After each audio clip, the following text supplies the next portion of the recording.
کیا مطلب کیا کریں گی آپ؟ وہ ان کے انداز پر بوکھلا گیا تھا۔ کیا کروں گی؟ وہی کروں گی جو صاحب کے ساتھ کیا تھا۔ انہوں نے ذرا مطلب بھی اس کی پرواہ نہ کی تھی۔ یو مین ماما آپ میری زبردستی شادی کریں گی؟ اسے ایک نئی فکر لاحق ہو گئی تھی۔ اسے اپنے بڑے بھائی کی درگت بھی اچھی طرح یاد تھی کہ صاحب جب پہلی بار بزنس سیٹ کر کے آیا تھا تو ماما نے زبردستی آتے ہی اس کی شادی اپنی پسند سے کر دی تھی۔ وہ کچھ کہہ بھی نہ سکا تھا، جبکہ اس موقع پر سائن بھی پاکستان میں موجود نہ تھا۔ اس بات کا گلہ تو اسے مما سے اب تک تھا کہ ماما نے اس کے اکلوتے بھائی کی اہم خوشی میں بھی اسے شریک نہیں کیا تھا۔ نہیں تم فکر نہ کرو، تمہارے ساتھ ایسا نہیں کروں گی۔ صاحب تو شریف بندہ تھا، چپ کر کے سہرا باندھ لیا تھا۔ تمہاری فطرت سے آگاہ ہوں، تمہارا دل بے ایمان ہو گیا تو گھوڑے سمیت بارات سے غائب ہو جاؤ گے، اس لیے تمہارے لیے کچھ رعایت برتی گئی ہے، یعنی تمہیں چوائس کا تھوڑا سا حق دے رہی ہوں۔ ماما کے رویے نے اس کی جان ہی نکال لی تھی۔ ماما پلیز وضاحت سے بات کریں، ریئلی میری ہارٹ بیٹس اس قدر فاسٹ ہو گئی ہیں کہ مجھے لگ رہا ہے میرا ہارٹ فیل ہو جائے گا، کہیں آپ میرے ساتھ بھائی جیسا سلوک نہ کر دیں۔ وہ اس کی سہمی صورت دیکھ کر محسوس ہوتے ہوئے بولی تھی، کرنا تو ایسا ہی چاہیے، مگر کیا کروں، تمہارے پاپا تمہارے بہت بڑے حامی ہیں، وہ کہتے ہیں کم از کم سنی کی رائے ضرور لینی ہے۔ او مائی گریٹ پاپا، اس نے خوشی میں نعرہ لگایا۔ دیکھا پاپا کو میرا کتنا خیال ہے، اور ماما تو جیسے خیال ہی نہیں رکھتی۔ ماما نے مصنوعی غصہ دکھایا تو وہ انہیں خوشامد سے کہنے لگا تھا، ماما آپ جیسا کوئی ہو سکتا ہے؟ ریئلی میں تو خود پر فخر محسوس کرتا ہوں کہ آپ جیسی ماں میری ماما ہے۔ اس کی خوشامد پر وہ دل کھول کر ہنستی تھی، اور پھر آنے سے 2 دن پہلے انہوں نے اسے چند تصویریں پکڑائیں۔ تمہیں صرف اس لیے مارجن دے رہی ہوں کہ تمہارے پاپا ناراض نہ ہوں۔ لو پسند کر لو، ویسے مجھے تو سب پسند ہے۔ واٹ؟ میں سب سے شادی کروں گا؟ پہلے اس نے تصویروں کو پھر اپنی ماما کو حیرت سے دیکھا۔ زیادہ بھولے نہ بنو، صرف ایک پسند کرنی ہے، جلدی سے مجھے بتا دو، تمہارے جانے سے پہلے میں نے تمہاری منگنی اناؤنس کرنی ہے۔ ماما یہ ظلم نہ کریں، آپ کو میں ہنستا کھیلتا اچھا نہیں لگتا؟ اس نے معصومیت سے فریاد کی تھی، مگر وہ اسے کڑے تیوروں سے گور کے رہ گئی تھی۔ مجبوراً سائم کو تصویروں پر نظر ثانی کرنی پڑی۔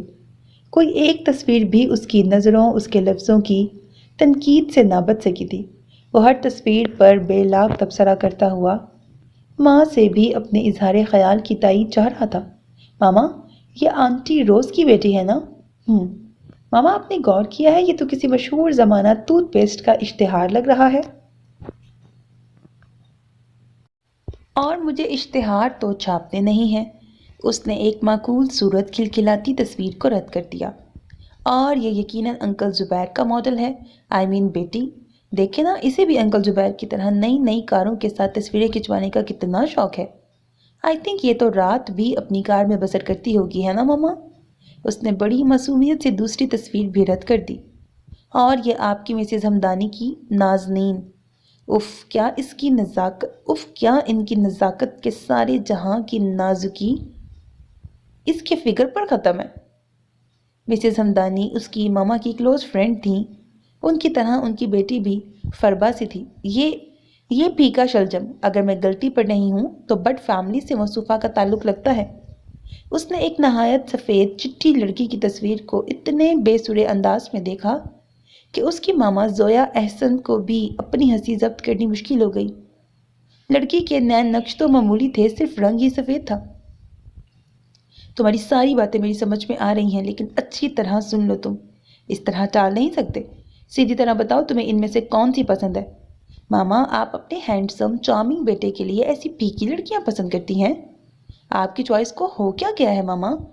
ایسی شو ماڈلز لانی ہوتی تو میں اپنے ساتھ آدھی درجن تو لا ہی سکتا تھا۔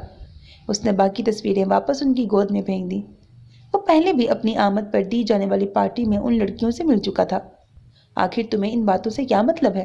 میں تمہیں پہلے ہی وارن کر چکی ہوں سنی، اگر تم نے کوئی ایسی ویسی بات ذہن میں رکھی ہے فوراً نکال دو۔ میں تمہیں کبھی اس کی اجازت نہیں دوں گی کہ مجھ سے میرے حقوق چھینو۔ ماما آپ کیسی باتیں کر رہی ہیں؟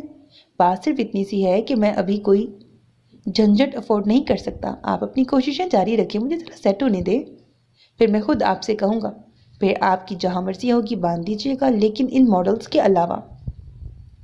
اس نے اپنی ماما کی تشفی کر دی تھی، مگر اپنے انداز میں وہ بھی بڑی مشکل سے مانی تھی۔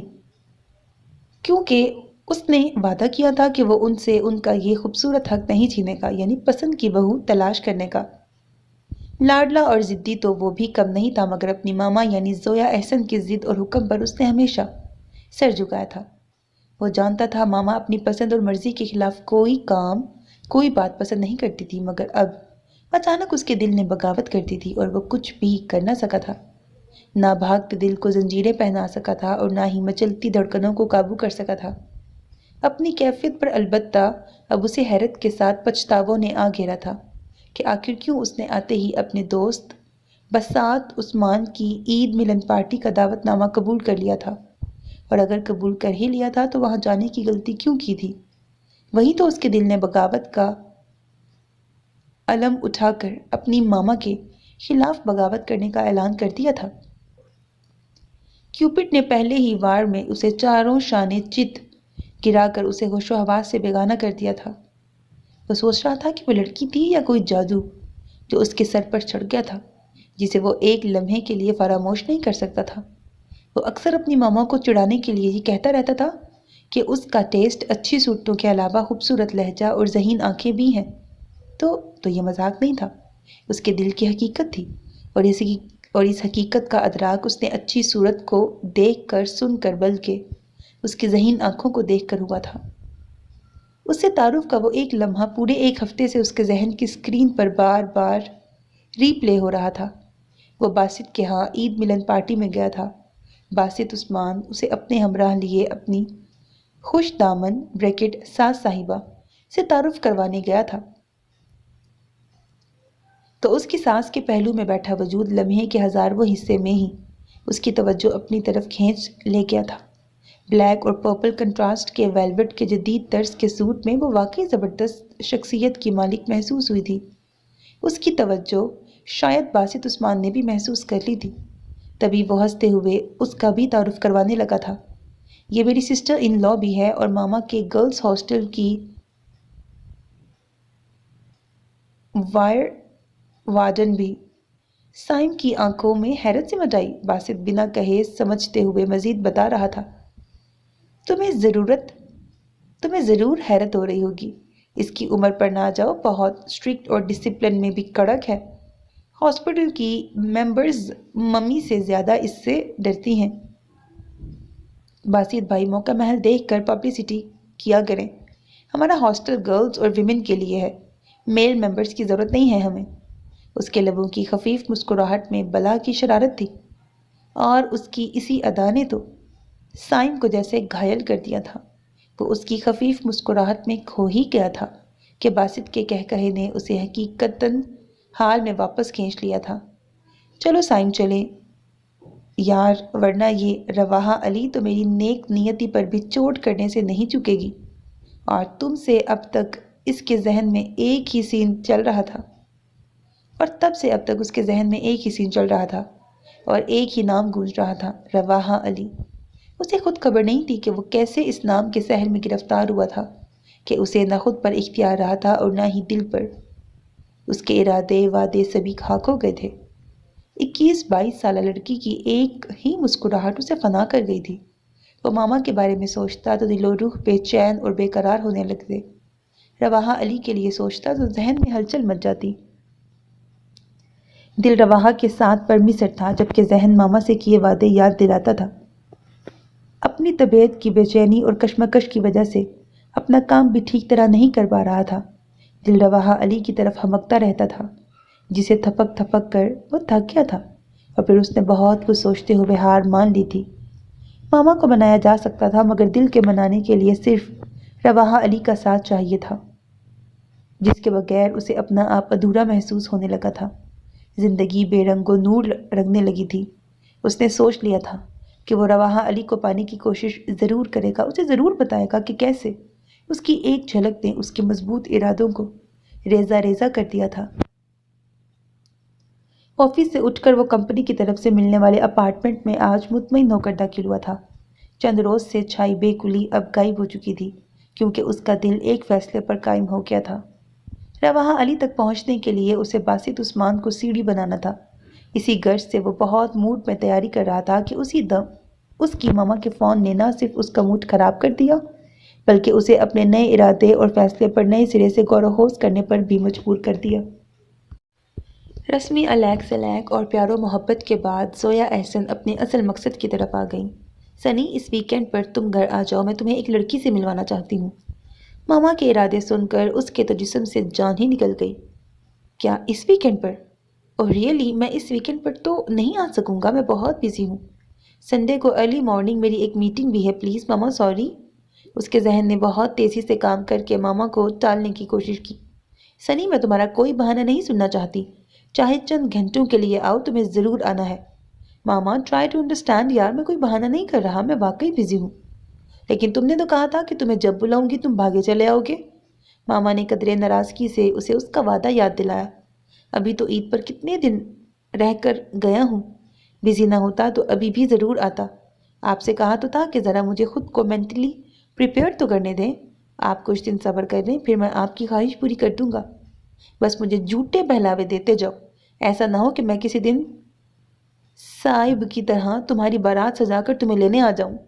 زویا احسن کا موڈ کسی طرح ٹھیک نہ ہوا۔ ایسا غضب مت کیجیے گا ماما، آپ کو جلدی کس بات کی ہے؟ میں کہیں بھاگا جا رہا ہوں یا آپ کی پسند کی ہوئی نئی لڑکی؟ سائم نے بمشکل اپنے موڈ پر قابو پا کر ماما کو بہلانے کی کوشش کی تو وہ بھی اپنی جلد بازی کا احساس ہوتے ہی قدرے تحمل سے گویا ہوئی۔ تو کیا کروں؟ کوئی اچھی لڑکی دیکھتی ہوں تو تمہارا خیال آ جاتا ہے، اور اگر میرے ساتھ یہ سچویشن ہو جائے تو میں کسی کو مس نہ کرنا چاہوں تو آپ کا ریئیکشن کیا ہوگا؟ سائم، یہ کیا بکواس کر رہے ہو؟ جانتے ہو کیا کہہ رہے ہو؟ اگر تم سامنے ہوتے تو تمہیں اپنا ریئیکشن دکھاتی۔ زویا احسن غصے میں بول اٹھی تو وہ فوراً گھبرا کر بولا، آپ اتنی ناراض کیوں ہو رہی ہیں؟ میں نے صرف ایک بات پوچھی ہے۔ تم نے ایسی بات پوچھی بھی کیوں؟ تم جانتے نہیں ہو میں تمہیں اتنی سی اجازت نہیں دے سکتی کہ تم کسی لڑکی کے بارے میں سوچو۔ میں تمہیں کیا معلوم کہ تمہاری لائف پارٹنر کیسی لڑکی ہونی چاہیے؟ زویا احسن اپنی ممتا کے غرور میں مبتلا تھی۔ انہوں نے ہمیشہ اپنی مرضی کے فیصلے کیے تھے اور خوش قسمتی سے ان کا ہر فیصلہ قابل قبول ہوا تھا۔ اسی لیے وہ سائم پر بھی بہت مان کے ساتھ اپنی مرضی مسلط کرنا چاہتی تھی۔ تو پھر کسے ہوگا؟ سائم نے ماں کی بات پر حیرت کا اظہار کیا تو وہ مزید اسے سمجھاتے ہوئے بولی، سائم، مجھے تمہارے ارادے کچھ نیک نہیں لگ رہے۔ کوئی بھی قدم اٹھانے سے پہلے اتنا یاد رکھنا کہ تمہاری پسند کی ہوئی لڑکی کو میں کبھی اپنے گھر میں قدم بھی نہیں رکھنے دوں گی، اور ساتھ میں تمہیں بھی ہمیشہ کے لیے بے دخل کر دوں گی۔ تم جانتے ہو میرا ہر فیصلہ پتھر کی لکیر ہوتا ہے۔ زویا احسن کے سنگین لہجے پر سائم کا سارا جوش ٹھنڈا ہو گیا۔ ماما، میں نے آپ سے مذاق میں ایسا کہا تھا، ریئلی ابھی میرا شادی تو کیا، کسی لڑکی کو سوچنے کا بھی دل نہیں چاہ رہا۔ پلیز ابھی آپ مجھے اس معاملے میں معافی رکھیے۔ میں اس ویکینڈ پر تو نہیں، ہاں اگلے ویکینڈ پر آنے کی کوشش کروں گا، لیکن صرف آپ سے اور پاپا سے ملنے۔ ماما کی مزید گفتگیاں سمیٹنے کی بجائے اس نے فون بند کر دیا۔ ایک بار پھر رواحہ علی تک رسائی حاصل کرنے کا فیصلہ لڑکھڑا گیا تھا، کیونکہ ماما کے فون سے اسے اندازہ ہو گیا تھا کہ وہ اس کے اس قسم کے اقدام سے انتہائی رد عمل کا مظاہرہ ضرور کریں گی۔ اسے اپنی ماما کی ضد اور اٹل فیصلوں اور دھمکیوں کا اچھی طرح احساس تھا، اس لیے اس نے دل کو سمجھانے بہلانے کی کوشش کی تھی۔ خود کو اپنی خواہش سے باز رکھنے کے لیے اس نے باسط عثمان سے ملنا بھی چھوڑ دیا تھا کہ کہیں اس کا دل بے قرار ہو کر اظہار تمنا نہ کر دے۔ اس کا دل تو ویسے بھی ان دنوں میں اڑیل گھوڑا بنا ہوا تھا کہ رواحہ علی کی ذات سے آگے بڑھنے کا نام ہی نہیں لے رہا تھا۔ اگلے روز ہی اس نے پاپا کو فون کر کے اس بات کے لیے راضی کیا تھا وہ ابھی ماما کو اس سے شادی والے اقدام سے روکے۔ انہوں نے بھی اس سے وعدہ کر لیا تھا کہ اس کی رضامندی جب تک نہیں ہوگی وہ زویا کو اس طرف جانے نہیں دیں گے۔ تم نے تو پارٹی کے بعد شکل ہی نہیں دکھائی، کہاں غائب ہو یار؟ اتنی بے مروتی اچھی نہیں ہوتی۔ سائم لنچ کے لیے آفس سے نکلا ہی تھا کہ باسط نے اسے آ پکڑا۔ نہیں ایسی کوئی بات نہیں ہے، ایکچولی میں آج کل بہت بزی ہوں۔ باسط کو دیکھتے ہی اس کے مرجھائے دل نے کہا لگایا تھا۔ اس کے اندر جو گھٹن سی تھی باسط کے اچانک ملنے پر خوشگواریت میں بدل گئی تھی۔ صاحب ظاہر ہے اسی لیے آفس سے باہر نظر آ رہے ہو؟ باسط مزید شکوہ کنہ نگاہوں سے دیکھتا بولا، تو تم کیا چاہتے ہو، کام کے لیے کھانا پینا بھی چھوڑ دوں؟ اوہ تو لنچ کے لیے نکلے ہو، پھر تو میں نے تمہیں موقع پہ پکڑا ہے، چلو آؤ، گھر تمہاری بھابھی انتظار کر رہی ہوں گی۔ نہیں یار، آج نہیں، پھر کسی دن آ جاؤں گا۔ سائم نے خود کو سنبھالنے کے لیے ایک موقع اور تلاش کیا۔ ہوٹل کا لنچ کیا گھر کے لنچ سے اچھا ہوگا؟ ایسی بات نہیں ہے، وہ بس سائم سے بات نہ بنی۔ بس کوئی تکلف، کوئی بہانہ نہیں، تم فوراً گھر پہنچو، ویسے بھی زینی تمہیں بہت یاد کر رہا ہے۔ باسط نے اپنے بیٹے کا نام لے کر اسے بالکل ہی بے بس کر دیا۔ وہ جب باسط کے ساتھ اس کے ڈرائنگ روم میں داخل ہوا تو لمحہ بھر کو اس کی دھڑکنیں جیسے تھم گئی تھیں۔ الوینا باسط کے ساتھ وہ جانی ستم بھی بیٹھی تھی۔ اگلے ہی لمحے وہ خود کو سنبھالتا لاپرواہی کا مظاہرہ کرتا 3 سالہ زیبی کے گال چومتا ہیلو ایوری بڈی کہتا کرسی کھینچ کر بیٹھ گیا۔ رواحہ علی اس کے بالکل مقابل بیٹھی تھی، اسی کی آنکھوں میں بھی شناسائی کی ہلکی سی رمق جاگ کر معدوم ہو گئی تھی۔ آج کل کہاں غائب ہیں؟ زیبی ہر روز آپ کا انتظار کرتا رہا ہے، اور اس کا چاچو ایسا گیا کہ پلٹ کر خبر ہی نہیں کہ بھتیجے سے کیا کیا وعدے کر رکھے ہیں۔ سو سوری چاچو کی جان۔ سائم نے پاس بیٹھے زیبی کے بال بکھیرے اور پھر الوینا کو مخاطب کیا۔ بھابھی، بلیو می، میں بہت بزی رہا ہوں۔ اس نے الوینا سے زیادہ خود کو جیسے باور کرایا تھا۔ الوینا بھی مصنوعی خفگی کا مظاہرہ کر رہی تھی۔ جی اب آپ بہانے بنا لیں، اپنے دوست سے تو روز ہی ملاقات کرتے ہوں گے۔ باسط سے بھی فنکشن کے بعد میں آج ہی ملا ہوں، بلکہ یہ زبردستی مجھ سے ملا ہے، آپ پوچھ لیں اس سے۔ اس نے پانی کا گلاس لبوں سے لگاتے ہوئے درزیدہ نظروں سے رواحہ کو بھی دیکھا۔ وہ اپنی پلیٹ پر جھکی ہوئی تھی۔ سائم کی بھوک پیاس کئی دنوں سے ختم ہو گئی تھی، آج اس کا دیدار پا کر وہ ویسے ہی سیر ہو گیا تھا۔ 2-4 لقمے حلق سے اتارنے کے بعد اس نے ہاتھ کھینچ لیا تو الوینا نے حیرت سے پوچھا، کیا بات ہے، کھانا اچھا نہیں بنا؟ نہیں، بہت اچھا بنا ہے، مجھے بس بھوک ہی اتنی تھی۔ ماما کی دھمکیوں کا خیال آتے ہی دل اچاٹ سا ہو گیا تھا۔ جس رستے پر وہ چل نہیں سکتا تھا اس رستے پر ٹہرنا تو حماقت ہی تھی۔ بھوک کیا ہوئی تمہاری، یقیناً تمہیں کھانا پسند نہیں آیا۔ ایکچولی آج کھانا رواحہ نے بنایا ہے۔ ہر فرائیڈے کو لنچ بنانا رواحہ کی ڈیوٹی ہے، تمہیں شاید ٹیسٹ نہیں لگا، اس لیے تم نے بہت کم کھایا ہے۔ دراصل رواحہ نے بھی ابھی نیا پکانا سیکھا ہے نا، تو باسط نہ جانے کیوں صفائی پیش کر رہا تھا۔ رواحہ کے ماتھے پر شرمندگی کا عرق وہ دیکھ چکا تھا۔ گردن جھکائے پلیٹ میں چمچ دھرے بیٹھی تھی۔ البینا سے رواحہ کی جھکی گردن برداشت نہ ہوئی تو فوراً بولی، باسط آپ کی نکتہ چینی والی عادت کبھی نہیں جائے گی، اچھا والا تو کھانے کا ٹیسٹ ہے، اور پھر چند دن ہی تو ہوئے ہیں اسے سیکھتے ہوئے، آہستہ آہستہ ہی لذت بڑھتی ہے نا۔ الوینا کی بات پوری ہونے سے پہلے ہی رواحہ ڈرائنگ روم سے چلی گئی تھی، جبکہ سائم شرمندگی کے احساس میں گر گیا تھا کہ اس کی وجہ سے رواحہ کو شرمندگی اٹھانی پڑی۔ کھانا تو اچھا بھلا بنا تھا، وہ تو اپنے موڈ کی وجہ سے کم کھا سکا تھا، ورنہ ایسی کوئی بات نہیں تھی۔ آپ دونوں نہ جانے کیا سمجھ رہے ہیں، ریئلی کھانا بہت اچھا بنا ہے، بس آج مجھے بھوک ہی اتنی تھی، ورنہ یہ سب کچھ صاف ہو جاتا۔ سائم کے ایکسپریشنز ہی ایسے تھے کہ مجھے لگا کہ اسے کھانا پسند نہیں آیا۔ تم فکر نہ کرو، میں رواحہ سے ہاتھ جوڑ کے معافی مانگوں گا۔ باسط کو ناراض بیوی کا رویہ برداشت نہیں ہوا تو فوراً صفائی پیش کی، اور میری طرف سے بھی سوری کہہ دینا بھابھی، میں انشاءاللہ پھر چکر لگاؤں گا، ابھی مجھے اجازت دے۔ طبیعت میں مزید بے چینی گھل گئی تھی، اس لیے وہ وہاں پر رکا نہیں تھا۔ رواحہ کو دیکھنے کے بعد اس کے ڈاماڈول ارادے پھر سے قائم ہو گئے تھے۔ اپنے فیصلے پر ڈٹ جانے کی اب اس کے پاس بہت بڑی دلیل تھی کہ یہ اس کی زندگی بھر کا معاملہ ہے۔ حالانکہ اس کے پاس اس سے بھی بڑا جواز ماما کے فیصلوں کو ماننے کا تھا، مگر وہ خود کو روک روک کر اپنی خواہشیں مار مار کر تھک گیا تھا۔ وہ جانتا تھا ماما اس کے فعل سے کبھی خوش نہ ہوں گی اور نہ ہی اسے معاف کریں گی، مگر وہ خود کو بہت بے بس محسوس کرنے لگا تھا۔ وہ چاہتا تھا کہ اگر اس نے اس مقام پر ماما کے فیصلے پر سر جھکا دیا تو وہ ساری زندگی خود کو خوش نہیں رکھ سکے گا، اور وہ یہ بھی جانتا تھا ماما اپنا آپ منمانی کی طاقت رکھتی ہیں۔ وہ ایسی عورت ہیں جو اولاد سے ٹوٹ کر محبت کرتی ہیں، ان کے مستقبل کی خاطر اپنی ممتا کو بھی دبا کر اسے دور دیس بھیجنے کا حوصلہ رکھتی ہیں، مگر پھر بدلے میں اپنی محبتوں قربانیوں کا خراج وصول کرنا بھی جانتی ہیں۔ اسے ماما کی پسند یا فیصلے سے اختلاف کبھی نہ ہوتا اگر اس کا دل بے ایمانی نہ کر جاتا۔ وہ ساری زندگی ان کی خوشی پر نچھاور کر سکتا تھا۔ بات صرف زندگی نچھاور کرنے کی نہیں تھی، بات تو زندگی شیئر کرنے کی تھی۔ جس کے لیے اسے صرف اور صرف رواحہ جچ رہی تھی۔ اگر اسے خوشی کے ساتھ جینا تھا تو صرف رواحہ علی کے ساتھ، ورنہ کسی کے ساتھ بھی نہیں۔ محبت کی شدت نے اسے انتہائی قدم اٹھانے پر مجبور کر دیا تھا، یعنی ماما سے ٹکرانے پر۔ ماما کو بلکہ سب کو بے خبر رکھ کر اس نے اپنے دامن میں خوشیاں بھرنے کا منصوبہ بنا لیا تھا۔ یہ راستہ اگرچہ سہل نہیں تھا، پھر بھی منزل اسے اپنے قدموں سے نظر آ رہی تھی۔ بہت دنوں بعد وہ لانگ ڈرائیو کے لیے نکلا تھا۔ دل میں نئی امنگوں کا ساتھ تھا اور آنکھوں میں سپنوں کی بارات جس نے اسے مسرور سا کر دیا تھا۔ شام کے ہلکے اندھیروں نے سڑکوں پر فسوں سا پھیلا رکھا تھا۔ ذرا ذرا فاصلوں پر روشن ہوتی روڈ لائٹس سارے ماحول کو سحر زدہ سا کر رہی تھی۔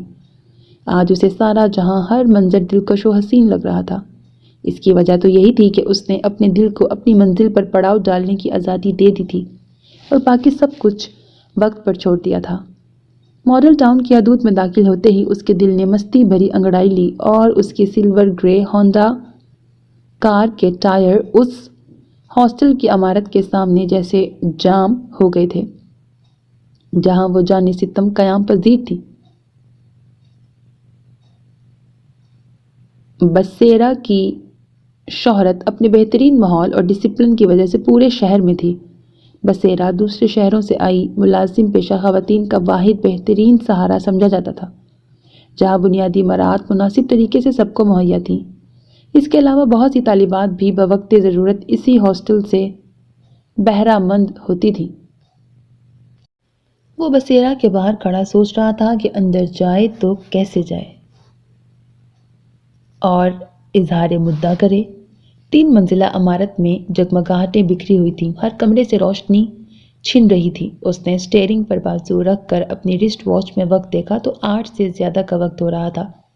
اسے احساس ہوا کہ وہ غلط وقت پر ادھر آ نکلا ہے، لیکن واپس پلٹنا بھی اب اس کے لیے ممکن نہیں رہا تھا۔ ہمت کر کے اس نے ہارن بجایا تو چند لمحے بعد گارڈ نے باہر جھانک کر دیکھا اور پھر اس کے پاس چلا آیا۔ جی صاحب، کس سے ملنا ہے جی؟ میڈم بختیار موجود ہیں؟ اس کے سوا اس کے پاس کوئی چارہ نہیں تھا کہ وہ باسط کی سانس کو اپنے لیے سیڑھی بناتا۔ جی میڈم تو ہے، مگر آپ کون ہیں؟ کیا آپ نے ملنے کا وقت لے رکھا ہے؟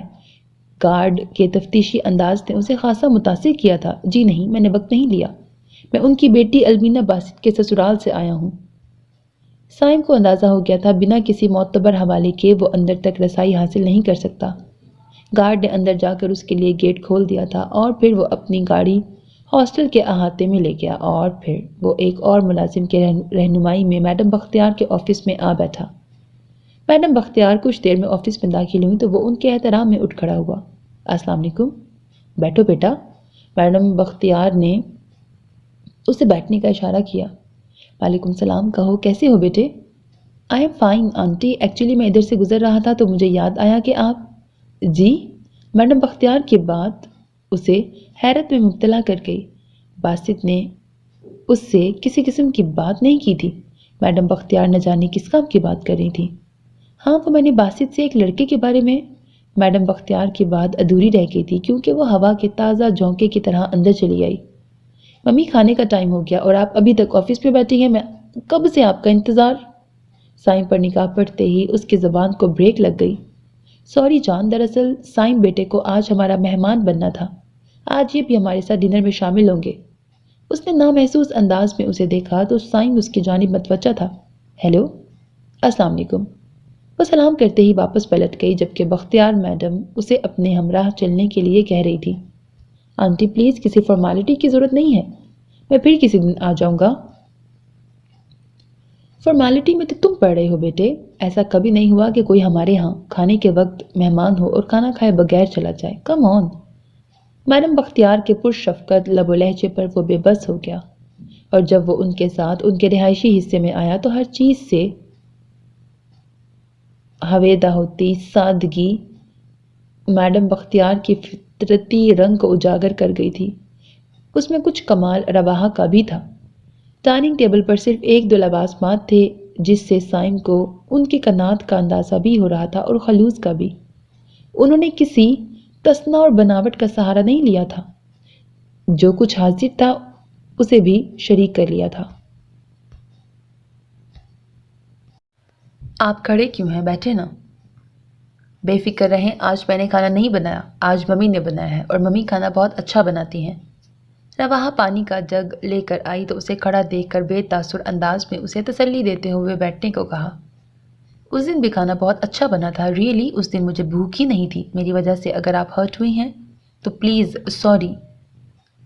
میں تو ایسے ہی کہہ رہی تھی، آپ بیٹھے نا۔ اور نہ حیران اور نہ ہی شرمندہ ہوں، یہاں ہر روز ہی کوئی نہ کوئی گیسٹ ہوتا ہے۔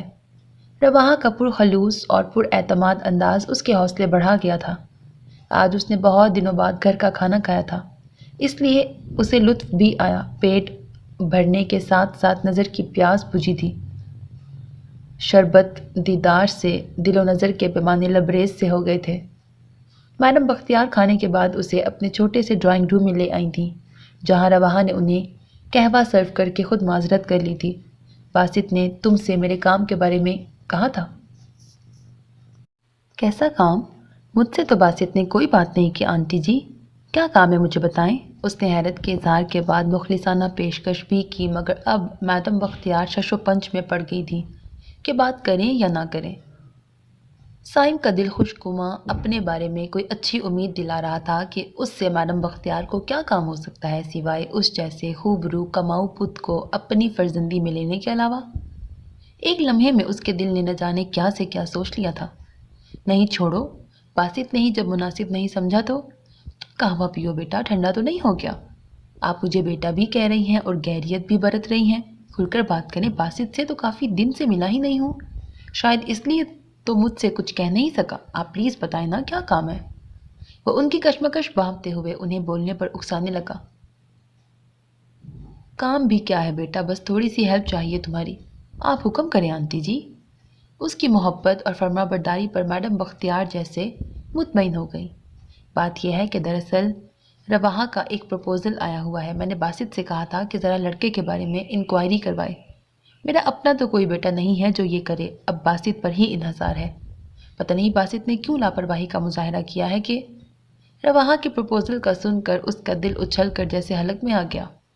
میرے لائق کیا خدمت ہے آنٹی جی؟ وہ بمشکل کہہ سکا، آواز گھٹی گھٹی سی ہو گئی تھی۔ خدمت نہیں بیٹا، ایک مہربانی کر تو۔ دراصل جس لڑکے کا پروپوزل رواحہ کے لیے آیا ہے، مجھے پتہ چلا ہے وہ اسی کمپنی میں کام کرتا ہے جس میں تم ہو، اسی لیے میں نے باسط سے کہا تھا کہ تمہارے ذریعے وہ لڑکے کے چال چلن کے بارے میں پتہ کروائے۔ بے شک وہ اچھے شریف لوگ ہیں، پھر بھی بیٹا بالکل آنکھیں بند کر کے تو بھروسہ نہیں کیا جا سکتا۔ ویسے بھی آج کل کے لڑکے گھر والوں کے سامنے کچھ اور باہر کچھ اور ہوتے ہیں۔ جی جی آپ درست فرما رہی ہیں، وہ قدرے گڑبڑا کے بولا۔ خیال اپنی طرف ہو گیا تھا کہ وہ بھی گھر سے باہر کیا کچھ کرنے کے منصوبے بنا چکا تھا۔ سائم بیٹا، میں تمہیں لڑکے کا نام پتہ دے دیتی ہوں، تم ذرا اچھی طرح تسلی کر لینا۔ میں رواحہ کے لیے بہت سوچ سمجھ کر فیصلہ کرنا چاہتی ہوں، وہ میری اپنی اولاد ہوتی تو شاید میں اتنی کانشیس نہ ہوتی، فوراً فیصلہ کر لیتی، مگر اب بہت کچھ سوچ اور سمجھ کر ہی قدم اٹھاؤں گی۔ میڈم بختیار کا یہ نیا انکشاف تو اسے بری طرح چونکا گیا۔ ذہن میں فوراً سوال ابھرا تھا کہ پھر رواحہ علی کون ہے اور کس کی بیٹی ہے؟ میڈم بختیار نے بھی شاید اس کے چہرے سے اس کی حیرت پڑھ لی تھی، اسی لیے اس بار تفصیل بتانے لگی تھی۔ الوینا میری اکلوتی بیٹی ہے۔ رواحہ کو الوینا کے پاپا بختیار صاحب نے ایک غریب فیملی سے اڈاپٹ کیا تھا۔ اس کی مدر تو اس کی پیدائش پر ہی مر گئی تھی، کچھ سال بعد اس کے فادر کی ڈیتھ بھی ایک روڈ ایکسیڈنٹ میں ہو گئی۔ سب کو تو یہ بات نہیں معلوم، لیکن ظاہر ہے جہاں ہم رواحہ کی شادی کریں گے وہاں ساری حقیقت تو بتانی پڑے گی۔ ویسے رواحہ مجھے الوینا سے زیادہ عزیز ہے، کیونکہ میں نے اس کی پرورش بھی کی ہے اور تربیت بھی، اور مجھ پر جتنے حقوق الوینا کے ہیں رواحہ کے بھی ہیں۔ ان کے پاپا دونوں بہنوں کے لیے اپنی زندگی میں ہی جائیداد برابر تقسیم کر گئے ہیں، باقی جو اسے مل جائے گا میرا سب کچھ انہی دونوں کا ہے۔ سائن کو تو پہلے ہی اس کے آئے پروپوزل کے ذکر نے پریشان کر دیا تھا، اب مزید وہ میڈم بختیار کی باتوں سے الجھ سا گیا۔ اس کے باوجود اس کے دل نے لمحے کے 1000ویں حصے میں ایک فیصلہ سنا دیا تھا۔ اسے ہر حال میں رواحہ علی کا ساتھ چاہیے تھا، نہ اسے اس بات کی فکر اور اندیشہ تھا کہ اس کا حسب نسب کیا ہے، اور نہ ہی اس کے نام لکھی جائیداد اور دولت سے اسے غرض تھی، اور نہ ہی اس وقت اسے اپنی ماما کا خوف تھا۔ آنٹی، کیا رواحہ علی اس پروپوزل سے آگاہ ہے؟ میرا مطلب ہے آپ ان سے اس سلسلے میں بات کر چکی ہیں؟ وہ اپنی بات کہتے ہوئے ہچکچا رہا تھا۔ اس کے علم میں ابھی کوئی بات نہیں ہے، میں پہلے خود مطمئن ہونا چاہتی ہوں پھر اسے باخبر کرنا چاہتی ہوں۔ میڈم بختیار کو غیر معمولی سا احساس ہوا تھا۔ آنٹی، اگر آپ برا نہ مانیں تو میں ایک جسارت کرنا چاہتا ہوں۔ انہوں نے سائم کو اس بار چونک کر دیکھا۔ اس کے چہرے پر نئے جذبوں کے رنگ پھیلے تھے اور آنکھوں میں روشنی۔ وہ جہاں دیدہ خاتون تھی، اپنی باریک بین نظروں سے ہی وہ اس کے دل کا حال جان گئی تھی۔ اس کے چہرے پر رواحہ علی کا حصول اور طلب صاف لکھی ہوئی تھی۔ کیسی جسارت بیٹا؟ انہوں نے جان بوجھ کر انجان بنتے ہوئے استفسار کیا تو وہ ہچکچا کر اظہار مدعا کر گیا تھا۔ وہ آنٹی جی، اگر آپ اس پرپوزل کو بھول جائیں اور مجھے اس قابل سمجھیں تو میں خود کو خوش نصیب سمجھوں گا۔ یہ کیا کہہ رہے ہو بیٹا؟ تم خود اس طرح اور تمہارے والدین؟ انہیں اس کا اپنا پرپوزل خود پیش کرنا مناسب نہیں لگا تھا، لیکن وہ داماد کا دوست تھا، اس لیے خود پر قابو پا کر وہ بمشکل کہہ سکی تھی۔ میں جانتا ہوں آنٹی، میں نے کچھ مناسب انداز میں آپ سے بات نہیں کی، لیکن کیا کروں؟ میں ابھی آپ سے نہ کہتا تو شاید آپ بعد میں کہنے پر یہ سوچنے پر مجبور ہو جاتی کہ میں کسی اور مقصد کے لیے اظہار کر رہا ہوں۔ آپ سمجھ رہی ہیں نا میری بات؟ میڈم بختیار کی خاموشی پر وہ گڑبڑا گیا تھا۔ میں دراصل آج آیا ہی اس ارادے سے تھا۔ میں باسط وغیرہ کو درمیان میں لائے بغیر آپ سے ڈائریکٹ بات کرنا چاہتا تھا۔ میں رواحہ سے شادی کرنا چاہتا ہوں آنٹی جی۔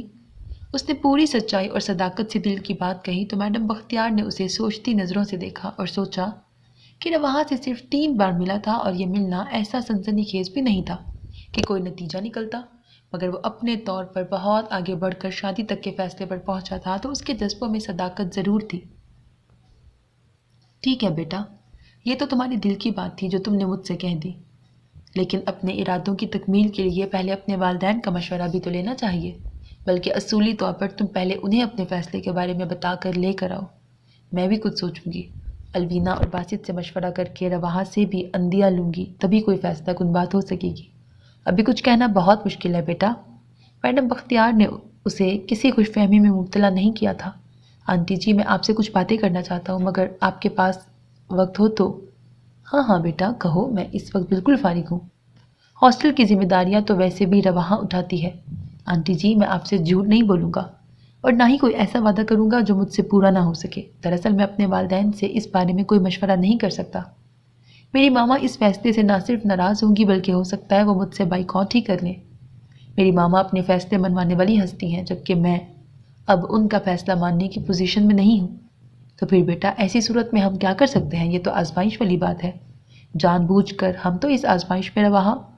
میڈم بختیار نے فوراً ہی فیصلہ کن انداز میں بات کی تو وہ انہیں فوراً ٹوک کر بولا، پلیز آنٹی، یہ آزمائش ضرور ہے، مگر یقین رکھیں میرے ساتھ رواحہ بہت زیادہ خوش رہے گی۔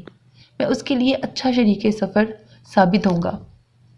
میری ماما ضدی ضرور ہیں لیکن مجھ سے محبت بھی بہت کرتی ہیں۔ میں جب رواحہ کو اپنا چکا ہوں گا تو پھر ان کا رد عمل اتنا شدید نہیں ہوگا۔ اب مجھ سے کچھ بھی لکھوا لیں، میرے بارے میں، میری فیملی میں بیک گراؤنڈ کے بارے میں پتہ کروا لیں۔ اگر آپ مطمئن نہ ہوں تو بے شک مجھے ریجیکٹ کر دیں، مگر پہلے ایک بار سب سے میرے لیے رائے ضرور لیں۔ پلیز آنٹی، میں اتنی جلد بازی نہ دکھاتا اگر مجھے آپ کے ارادوں کا علم نہ ہو جاتا۔ میں نے اپنے دل سے مجبور ہو کر ایسا کیا ہے، ورنہ… وہ صوفے سے اٹھ کر یکدم ان کے گھٹنوں میں بیٹھ گیا اور ان کا ہاتھ تھام کر ملتجی انداز میں بولے گیا تو میڈم بختیار کو بھی اس کی مجبوری سمجھ میں آ گئی۔ اونچا لمبا نوجوان ان کے قدموں میں بیٹھا اپنے دل میں اترتا محسوس ہونے لگا۔ اچھا بیٹا اٹھو، آپ اوپر بیٹھو، میں باسط اور الوینا سے بات کرتی ہوں، وہی رواحہ سے اندیہ لیں گے۔ رواحہ کی رضامندی کے بغیر تو کوئی فیصلہ نہیں ہو سکتا نا، تم اب انتظار کرو۔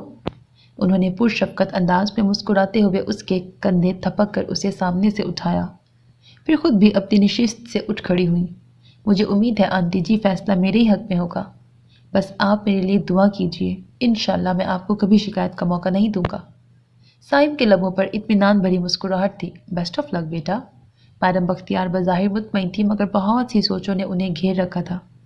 اس کے جانے کے بعد ان سوچوں میں اضافہ ہو گیا تھا۔ اس طرح اکیلے لڑکے کی خواہش پر بیٹی کا ہاتھ میں دے دینا عقل مندی تو نہیں تھی۔ وہ بے شک کوالیفائڈ تھا، انڈسپلنڈ تھا، پھر بھی والدین کے بغیر تو بے حیثیت ہی تھا۔ کل کلاں کا وہ اپنی ماں کے دباؤ میں آ کر کوئی انچاہا فیصلہ کر لیتا ہے تو وہ کیا کریں گی؟ یہی سوچیں انہیں ہلکان کر رہی تھی،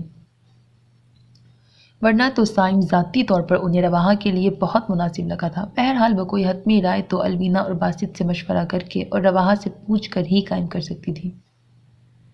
وہ کچھ ضروری شاپنگ کے لیے مارکیٹ میں ڈرائیور کے ساتھ اکیلی آ گئی۔ ڈرائیور نہ جانے کدھر غائب ہو گیا تھا۔ اور وہ اب سامان کے بیگز تھامے سخت جھنجھلاہٹ کے عالم میں سڑک پہ کھڑی ادھر ادھر اپنی گاڑی تلاش کرنے کی کوشش کر رہی تھی۔ کوشش ناکام ہوئی تو اس نے سارے پیکٹس اپنے پیروں میں پٹک دیے اور پھر ابھی قریب سے گزرتے رکشے کو وہ روکنا ہی چاہتی تھی کہ کسی گاڑی کے ٹائرز زبردست انداز میں چڑچڑائے اور پھر کچھ فاصلے سے گاڑی ریورس ہو کر اس کے قریب آ کر رکی۔ وہ چونک کر پیچھے ہٹی اور پھر شدید غصے میں گاڑی میں بیٹھی شخصیت کو کچھ کہنا ہی چاہتی تھی کہ سائم احسن کو دیکھ کر اس نے لب بھینچ لیے۔ مسٹر واہا علی، آپ یہاں؟ Any problem? جی، وہ اسے اپنا غصہ دبانا پڑا۔ کنوینس پرابلم ہے؟ سائم نے اس کی بات فوراً اچک لی۔ آئیے میں آپ کو ڈراپ کر دوں۔ وہ فوراً ہی اپنی سلور گرے کارٹ سے نیچے اتر آیا۔ نو تھینکس، پلیز، میرا ڈرائیور یہیں کہیں ہے، بس ابھی آتا ہی ہوگا۔ تو آپ تب تک یہیں کھڑی رہیں گی؟ دیکھیے، یہ مجھے اچھا نہیں لگے گا، پلیز آئیں، یقین کریں میں آپ کو بحفاظت آپ کے گھر پہنچا دوں گا۔ وہاں کے کچھ کہنے سے پہلے ہی سائم نے سارے پیکٹ سڑک سے اٹھا کے اپنی گاڑی کی پچھلی سیٹ پہ ڈال دیا اور پھر اس کے لیے فرنٹ ڈور کھول دیا۔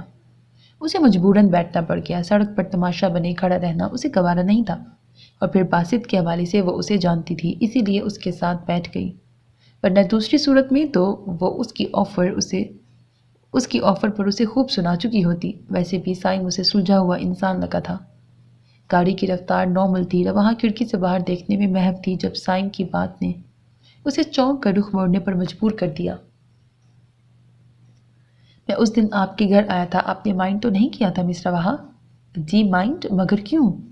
میں آپ کی آمد کا برا کیوں بناتی؟ آپ ممی کے گیسٹ تھے، اور ممی کے گیسٹ تو اکثر اسی طرح اچانک آ جاتے ہیں۔ آپ نے کیوں فیل کیا کہ میں نے مائنڈ کیا ہوگا؟ رواں کو ایک تو اس کی بات سمجھ نہیں آئی تھی، دوسرا اس کے بارے میں غلط اندازے لگانا اسے اچھا نہیں لگا تھا۔ کیا آنٹی نے آپ کو نہیں بتایا کہ میں آپ کی وجہ سے ان کا گیسٹ بنا تھا؟ سائم نے اسے رخ موڑ کر دیکھا۔ وہ ہوا سے اڑی لٹ سمیٹ رہی تھی۔ کیا مطلب ہے آپ کا؟ وہ حیران رہ گئی۔ وہ ایسی ناسمجھ نہیں تھی کہ اس کی بات کا مطلب نہ سمجھی ہو، پھر وہ ابھی اس کی آنکھوں میں کچھ مچلتے جذبے اور شوق کے رنگ دیکھ چکی تھی، اور یہ بات بھی کہ ابھی اس کی ممی نے اس سے کوئی بات نہیں کی تھی۔ مطلب تو شاید آپ جان گئی ہیں مسٹر واہا، لیکن آپ انجان بن رہی ہیں۔ ویسے آپ کا میرے بارے میں کیا خیال ہے؟ اچھی خاصی پر اعتماد رواں علی سائم کی باتوں پر یکدم گڑبڑا گئی تھی۔ پلیز آپ ذرا سپیڈ بڑھا دیں اور مجھے جلدی سے ہاسٹل ڈراپ کر دیں۔ رواں نے اس کی بات کو نظر انداز کر کے کہا۔ آپ نے میری بات کا جواب نہیں دیا۔ آپ کی باتیں میری سمجھ میں نہیں آ رہی ہیں، رواں نے لاپرواہی سے کہا تو وہ زیر لب مسکرا دیا۔ اچھا، آپ ایسی ناسمجھ لگتی تو نہیں ہیں، ذہانت تو آپ کے چہرے بلکہ آنکھوں سے ٹپکتی ہے۔ مسز سائم احسن، میں کسی کو اتنی اجازت نہیں دیتی کہ وہ میری ذات پر کسی قسم کا تبصرہ کرے۔ رواں نے برا مانتے ہوئے اسے بری طرح جھڑک دیا۔ میں نے تبصرہ نہیں کیا، سچائی بیان کی ہے۔ ویسے کیا آپ کو علم ہے کہ آپ کی ایک جھلک نے ایک نہایت مضبوط انسان کے ایمان کو متزلزل کر دیا ہے؟ سائم اپنی محبت کے زیر اثر بول رہا تھا، جبکہ رواں اسے سن کر جزبز ہونے کے ساتھ ساتھ اس پر ناراضگی ظاہر کر رہی تھی۔ آپ ہوش میں تو ہیں؟ آپ جانتے ہیں آپ کیا کہہ رہے ہیں؟ اس کی آواز میں اس کے رویے کا رد عمل گونج اٹھا تھا۔ جی میں تو جانتا ہوں، اور اب یہ چاہتا ہوں کہ آپ بھی جان جائیں اور میرا ساتھ دیں۔ سائم نے سامنے سے نظر ہٹا کر اسے دیکھنے کی کوشش کی تو وہ سرخ پڑتے چہرے کو دوپٹے سے تھپ تھپا رہی تھی۔ سائم نے فوراً ٹیشو پیپر باکس سے ٹیشو نکال کر اس کی طرف بڑھایا۔ اتنا پریشان کیوں ہو رہی ہیں؟ میں نے اپنی دل کی بات آپ سے کہہ دی ہے۔ آپ کے دل میں جو کچھ ہے مجھ سے کہہ دیں۔ مسٹر سائم، آپ مجھے بدتمیزی کرنے پر مجبور نہ کریں، پلیز آپ گاڑی روکیں، میں خود چلی جاؤں گی۔ ایسا کیسے ہو سکتا ہے کہ میں آپ کو راستے میں چھوڑ دوں؟ آپ نے میرے بارے میں بہت غلط اندازہ لگایا ہے۔ کیا آنٹی نے آپ سے میرے پرپوزل کے بارے میں بات نہیں کی؟ آپ کا پرپوزل؟ دوپٹے کا کونا چھوڑ کر وہ حیرت سے اس کے آدھے رخ کو دیکھنے لگی۔ اس کی حیرت کو محسوس کر کے سائم کو احساس ہوا کہ ابھی وہ اس معاملے سے بے خبر ہے۔ جب میں نے آپ کو پرپوز کیا ہے، آنٹی یعنی آپ کی ممی جلد ہی آپ سے میرے بارے میں پوچھیں گی، آپ کا فیصلہ کیا ہوگا؟ سائم کی باتیں اب اس کی سمجھ میں پورے مفہوم سے آ گئی تھی۔ آپ نے میری بات کا جواب نہیں دیا۔ مسٹر واہا علی، مسٹر سائم احسن، آپ کو جواب ممی دیں گی۔ رواں کا انداز کافی حوصلہ شکن تھا، پھر بھی وہ مطمئن سا تھا۔ جب وہ رواں کے پیچھے پیچھے ان کا سامان اٹھائے ان کے رہائشی حصے میں داخل ہوا تو الوینا کو موجود پا کر دونوں ہی ٹھٹک گئے۔ لیجیے ممی، آپ نے تو مجھے رواں کی رائے لینے کے لیے بلوایا تھا، اور یہاں تو رائے کا اظہار موجود ہے۔ الوینا نے بلند آواز میں کہا تو وہ شرمندگی سے بولی۔ آپ ہی آپ غلط سمجھ رہی ہیں۔ خیر دین بریکٹ ڈرائیور آج پھر مارکیٹ سے غائب ہو گیا ہے، میں اسے چھوڑوں گی نہیں۔ ممی آپ اس کی چھٹی کریں ورنہ میں اسے شوٹ کر دوں گی۔ اسے غصے اور خجالت نے ایک ساتھ گھیرا تھا، اسی لیے وہ بے بسی سے چیخ اٹھی تھی۔ الوینا مزید شرارت سے گویا ہوئی۔ کون سے والے ڈرائیور کو شوٹ کرنے کا ارادہ ہے؟ یہ جو ابھی لے کے آیا ہے یا؟ آپ ہی پلیز، وہ احتجاجاً بولتی دوسرے کمرے میں واک آؤٹ کر گئی، جبکہ میڈم بختیار الوینا کو سرزنش کرنے لگی تھی۔ الوینا تم بھی بس موقع دیکھ لیا کرو اس سے، ابھی میں نے بات ہی کب کی ہے کہ… ارے آپ بیٹھے نا، آپ کیوں کھڑے ہیں؟ الوینا کو فوراً ہی سائم کا خیال آیا۔ نہیں، میں بس اب چلتا ہوں، ایک ضروری کام سے نکلا تھا۔ رواحہ سڑک پر کھڑی تھی تو میں انہیں ڈراپ کرنے آ گیا، انشاءاللہ پھر آؤں گا۔ ہاں اب تو آنا ہی پڑے گا۔ الوینا کے مذاق پر وہ مسکراتا ہوا پلٹ گیا۔ رواحہ سے جب الوینا اور میڈم بختیار نے سائم کے پروپوزل کے بارے میں پوچھا تو اس نے صاف انکار کر دیا۔ ممی، ایک اکیلے آدمی سے میں شادی کیسے کر سکتی ہوں؟ ان کے اصرار پر وہ جھنجھلا کے بولی تو الوینا نے سنجیدگی سے اسے چھیڑا۔ رواحہ بی بی، شادی ایک اکیلے بندے سے ہی تو ہوتی ہے، درجنوں سے نہیں۔ آپ بھی نا ہمیشہ مذاق کے موڈ میں ہی رہتی ہیں۔ وہ قدرے جھنجھلا اٹھی۔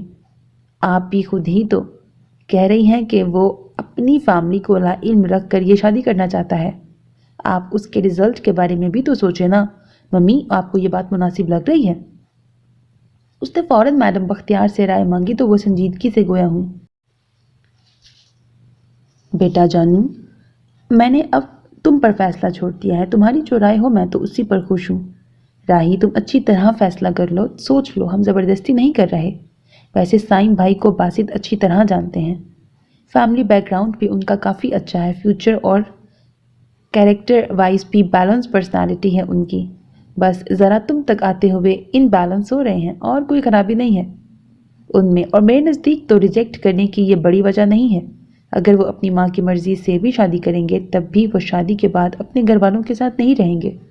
ان کی جاب یہاں ہے، باقی تم سوچ لو، ایڈجسٹ کر سکتی ہو تو ٹھیک ہے، ورنہ تمہارے لیے پروپوزلز کی کمی نہیں ہے۔ 2-3 تو میرے سسرال میں ہی امیدوار ہیں۔ تمہارے جہلم جانے کا ارادہ ہے تو مجھے اشارہ کر دو، پلکوں پر بٹھا کر لے جائیں گے وہ لوگ تمہیں۔ الوینا نے اپنے مخصوص شرارتی انداز میں اسے قائل کرنے کی کوشش کی۔ جانتی تھی اس کے سسرالی عزیزوں سے وہ چڑھتی تھی، سب کے سب شو آف تھے۔ آپ جہلم کا نام بھی مت لیں میرے سامنے، جانتی ہیں نا باسط بھائی کے علاوہ آپ کے سارے سسرال میں مجھے کوئی بھی معقول بندہ نظر نہیں آتا۔ پھر اس کے چڑھنے پر الوینا دل کھول کر ہنسی۔ اچھا تو پھر جو معقول نظر آ رہا ہے اس کے بارے میں کیا خیال ہے؟ سچ پوچھو تو بندہ شاندار ہے تمہارے لیے، اس پر میری نظر تب سے ہی تھی جب سے وہ لاہور آیا ہے۔ یہ اچھا ہوا اس کی نظر میں تم آ گئی، ورنہ مجھے پاپڑ بیلنے پڑنے تھے دونوں کے سنجوگ کے لیے۔ الوینا اپنے فطری انداز میں بہن کو دل کی بات کہہ کر چھیڑ رہی تھی، جواباً رواحہ اسے خفکی سے دیکھنے لگی۔ اس طرح مت دیکھو، نہیں تو نہ صحیح۔ الوینا نے فوراً ہی صلح جو انداز میں ہاتھ جوڑے تو وہ ہنس دی۔ سائم کو رواحہ کے انکار کا علم ہو گیا تھا، پھر بھی وہ ہمت نہیں ہارا تھا، کسی نہ کسی بہانے وہ بسیرا میں حاضری ضرور دیتا تھا۔ رواحہ اسے دیکھتے ہی ادھر ادھر ہو جاتی تھی، وہ بھی میڈم بختیار کے پاس بیٹھ کر چلا جاتا۔ آج وہ آفس سے سیدھا بسیرا میں آیا تھا۔ وہ آفس میں اکیلی بیٹھی کسی رجسٹر میں کچھ لکھنے میں مصروف تھی۔ اس کے بے تکلفی سے آ کر سامنے بیٹھنے پر بھی اس نے سر نہیں اٹھایا تھا۔ ممی گھر پر نہیں ہے، اپنے مصروف انداز میں اس نے سائم کو واپسی کا سگنل دیا۔ میں رواحہ علی آج آپ سے ملنے آیا ہوں۔ مجھ سے؟ فرمائیے کیا کام ہے؟ پین بند کر کے اس نے سر اٹھا کر انجان بن کر پوچھا تو سائم اسے دیکھے گیا۔ مجھے آپ سے جو کام ہے آپ اچھی طرح جانتی ہیں۔ ممی آپ کو جواب دے چکی ہیں، یقیناً آپ ساری حقیقت حال سے واقف ہو چکے ہوں گے۔ میں جس پوزیشن پر ہوں وہاں میرے لیے ایسا فیصلہ کرنا اچھے نتائج ثابت نہیں کرے گا۔ رواحہ نے اس کی طرف دیکھتے ہوئے کہا، آپ مجھے آزمائے بغیر یہ بات کیسے کہہ سکتی ہیں؟ وہ پہلو بدلتے ہوئے بولا، مجھے آپ کو آزمانے کی کیا ضرورت ہے؟ میں اپنی حقیقت سے آگاہ ہوں، شاید آپ میری حقیقت سے واقف نہیں ہیں۔ رواحہ اس کی آمد سے کچھ بے چینی محسوس کر رہی تھی۔ الوینا کی باتوں نے خود سائم کی شخصیت نے دل میں جگہ بنانے کی کوشش تو کی تھی، مگر وہ حقیقت حال کو بھی نظر انداز نہیں کرنا چاہتی تھی۔ آپ کی حقیقت سے میں واقف نہیں ہوں تو اور کون ہے؟ آپ میری زندگی کی وہ خوبصورت حقیقت ہیں جو میری روح اور نظر کی خوشی بن کر تا عمر میرے ساتھ رہنے کے قابل ہے۔ اس نے خوبصورت لہجے میں اپنے دل کی بات عیاں کی تو وہ جھنجھلا اٹھی۔ آپ کچھ بھی نہیں مانتے، شاید مجھے ممی کی بیٹی سمجھ رہے ہیں۔ جانتے لکھنا ہوگا، جبکہ ایسا نہیں ہے، نہ ہی میرا حسب نسب بہت اعلیٰ عرفہ ہے۔ میرے والدین معمولی سی حیثیت کے مالک تھے، یہ مجھ پر اللہ کا کرم اور ممی کی مہربانی ہے جو میں یہاں مہذب انداز میں بیٹھی ہوں، ورنہ کسی کچی بستی میں کب کی رل کھل گئی ہوتی۔ وہ بڑے تلخ انداز میں اپنی حقیقت بتا رہی تھی۔ مجھے ان باتوں سے کوئی سروکار نہیں کہ آپ کس حسب نسب سے تعلق رکھتی ہیں یا آپ کا فیملی بیک گراؤنڈ کیسا ہے۔ میرے نزدیک انسان کو اخلاقی طور پر بلند ہونا چاہیے، باقی سب ثانوی باتیں ہیں۔ کیا آپ انسان کو حسب نسب کی کسوٹی پر پرکھتی ہیں؟ سائم نے جیسے اسے لاجواب سا کر دیا تھا۔ میں نہیں، یہ معاشرہ پرکھتا ہے، اور یقیناً آپ کے فیملی ممبر بھی ایک معمولی خاندان کی لڑکی کو بطور بہو تسلیم کرنے کی کوشش نہیں کریں گے۔ تمہیں زندگی میرے ساتھ گزارنی ہے، میری فیملی کے ساتھ نہیں، اور نہ ہی اس معاشرے کے ساتھ۔ سائم نے بے تکلفی سے اسے مخاطب کیا۔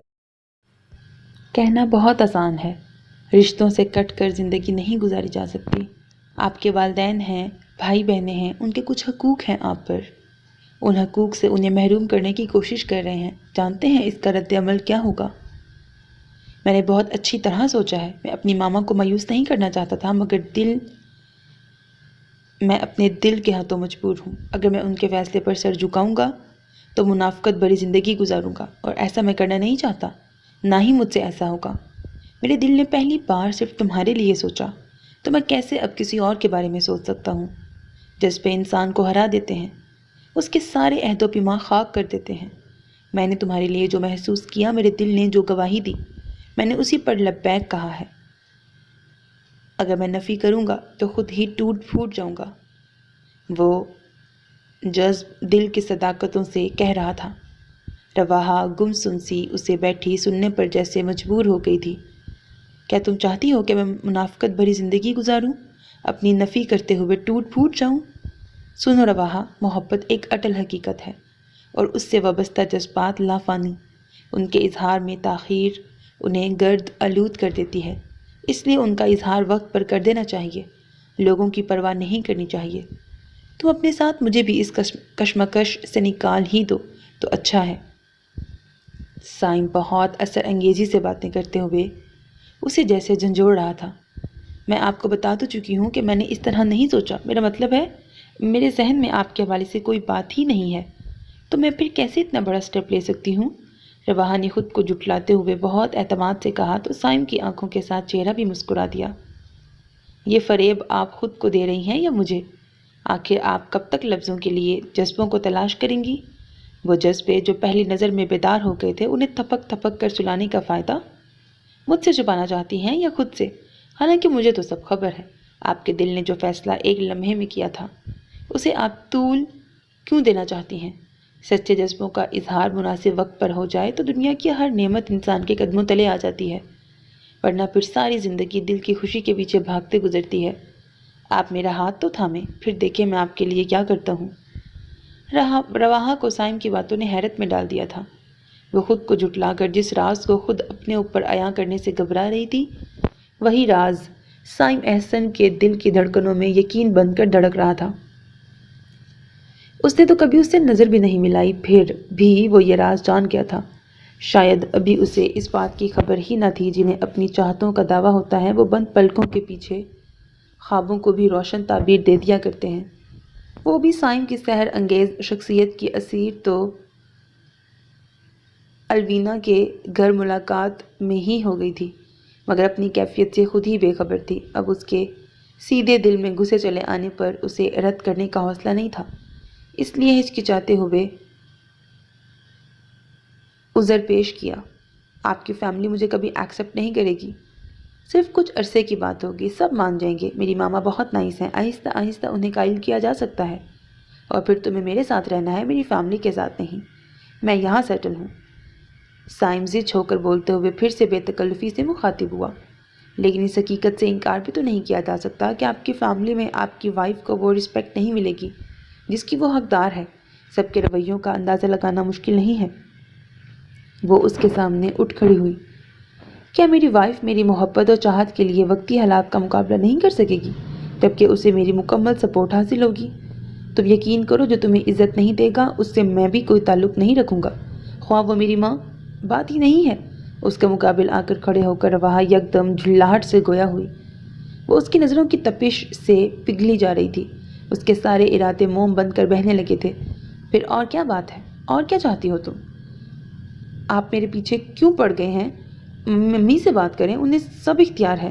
رواحہ کے جھنجھلاتے لہجے میں سائم کے من کی جو مراد چھپی تھی وہ ایک لمحے میں ہی اس پر عیاں ہو گئی تھی۔ سائم نے بھرپور مسکراہٹ کے ساتھ اسے دیکھا، اور پھر سائم ایسے نے دیر نہیں لگائی تھی۔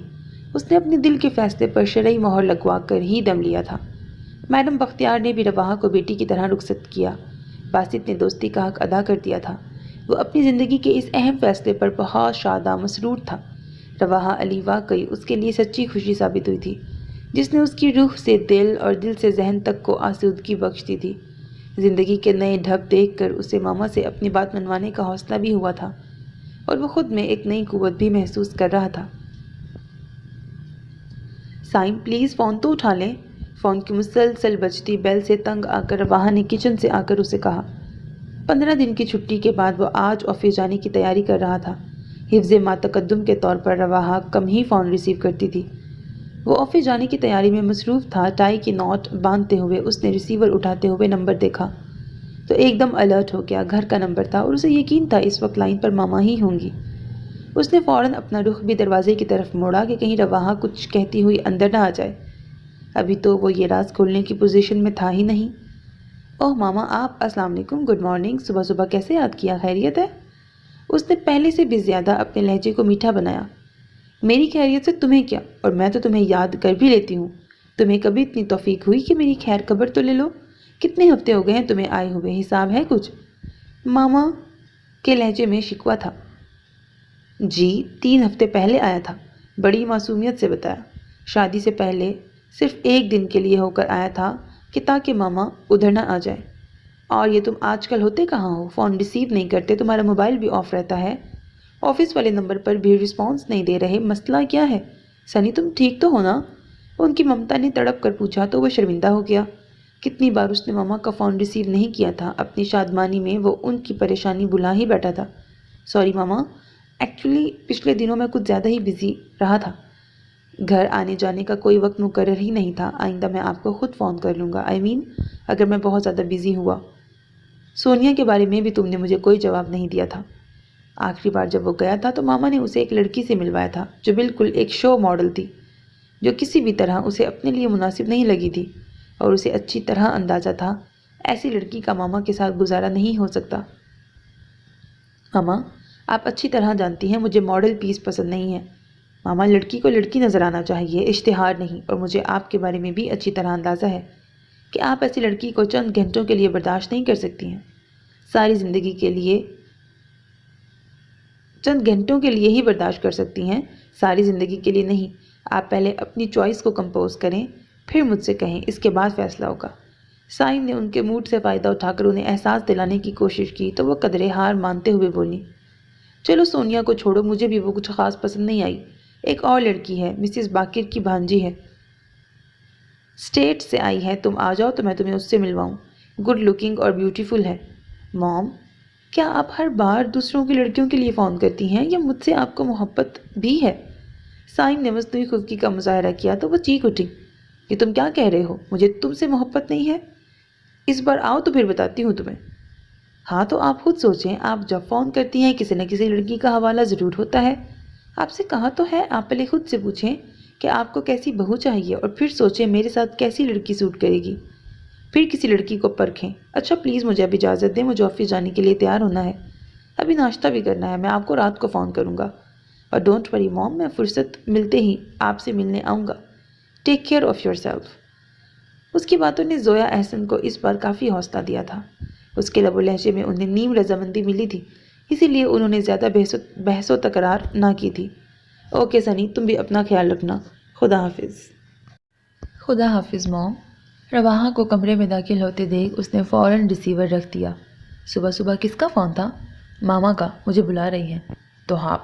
تو آپ ہو آئیں؟ رواحہ نے بیڈ پر پڑا ہیئر برش اٹھا کر ڈریسنگ ٹیبل پہ رکھا۔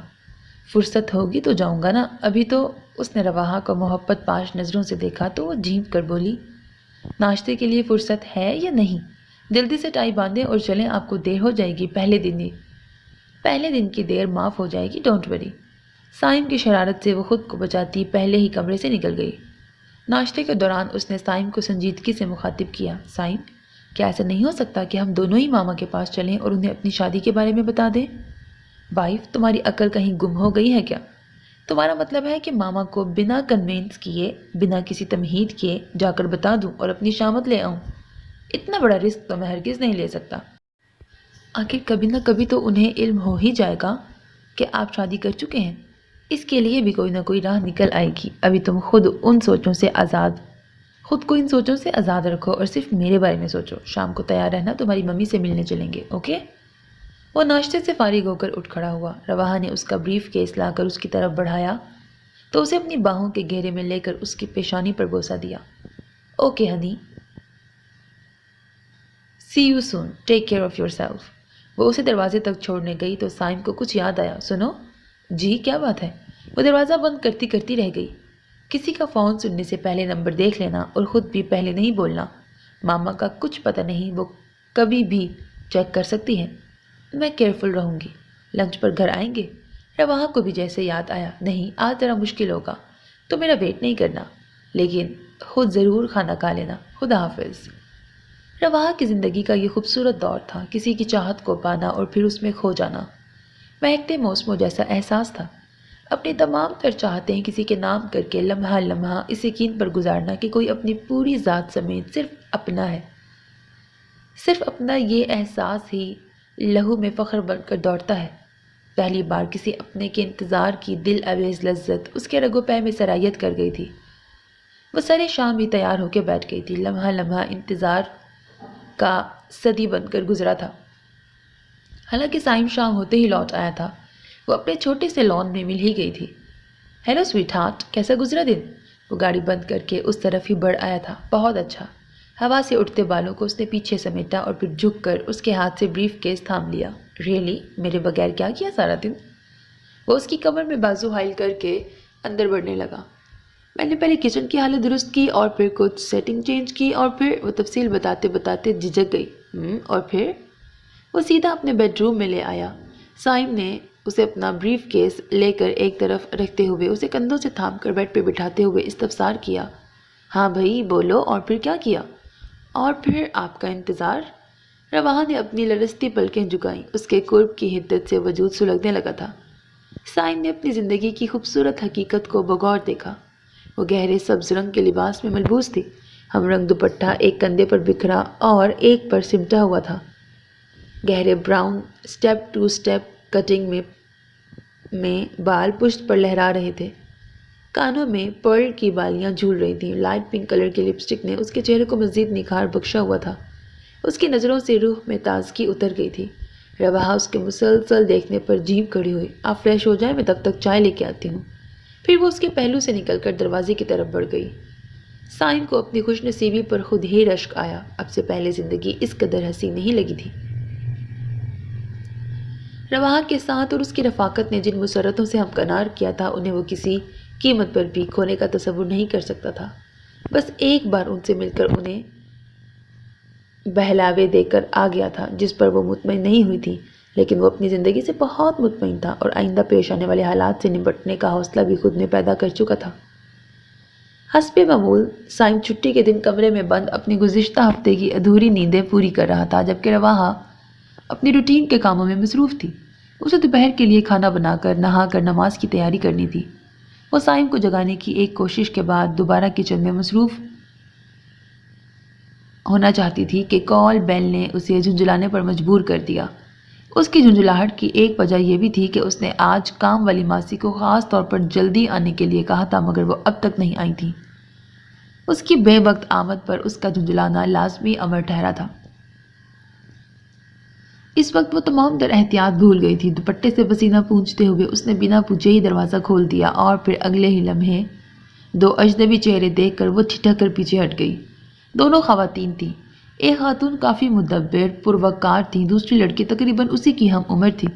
وہ دونوں بھی حیرت و استعجاب سے اسے دیکھ رہی تھی۔ ہوش آتے ہی اس نے ہمت کر کے پوچھا، کس سے ملنا ہے آپ کو؟ کون ہے آپ؟ لڑکی نے فوراً بوکھلا کر معذرت پیش کی، سو سوری، شاید ہم غلط گھر آ گئے ہیں مما، چلیں، سوری اگین پلیز۔ لڑکی نے ماں کا ہاتھ تھام کر پلٹنا چاہا مگر وہ رک گئی۔ ٹھہرو تو، زویا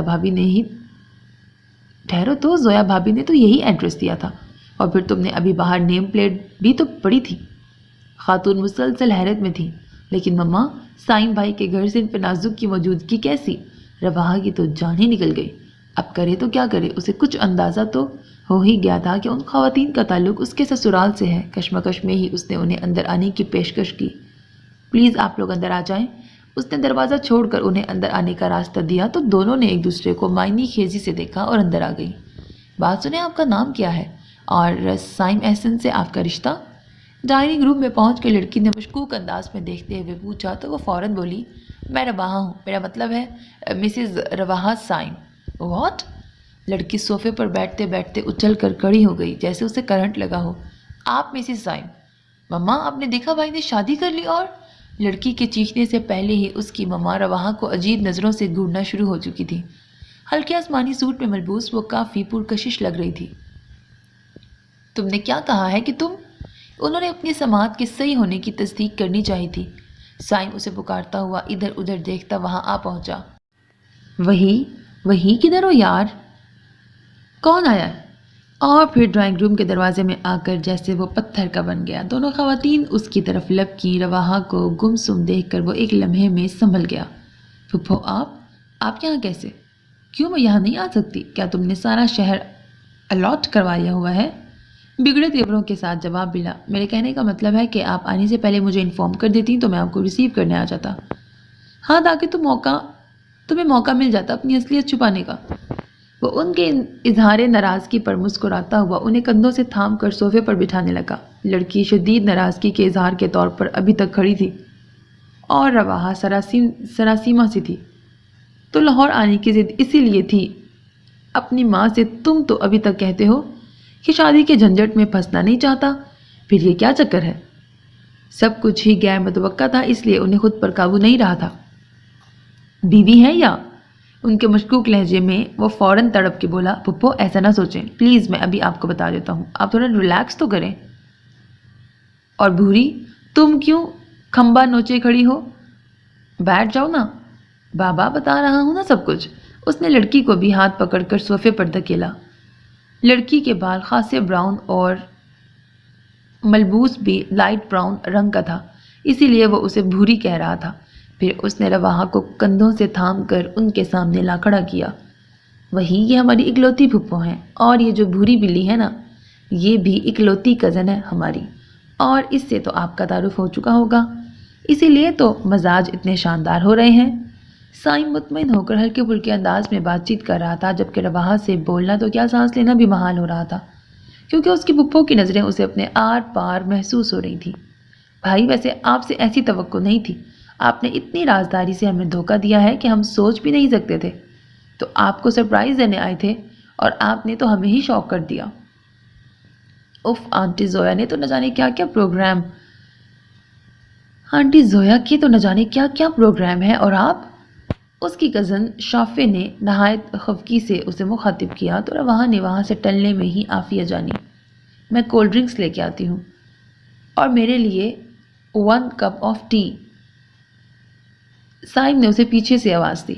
رواحہ اور سائم نے تو کبھی تصور بھی نہیں کیا تھا کہ کوئی اس طرح اچانک بنا اطلاع کے آ جائے گا۔ رواحہ کے جاتے ہی وہ پھپھو کو آرام کرنے لگا۔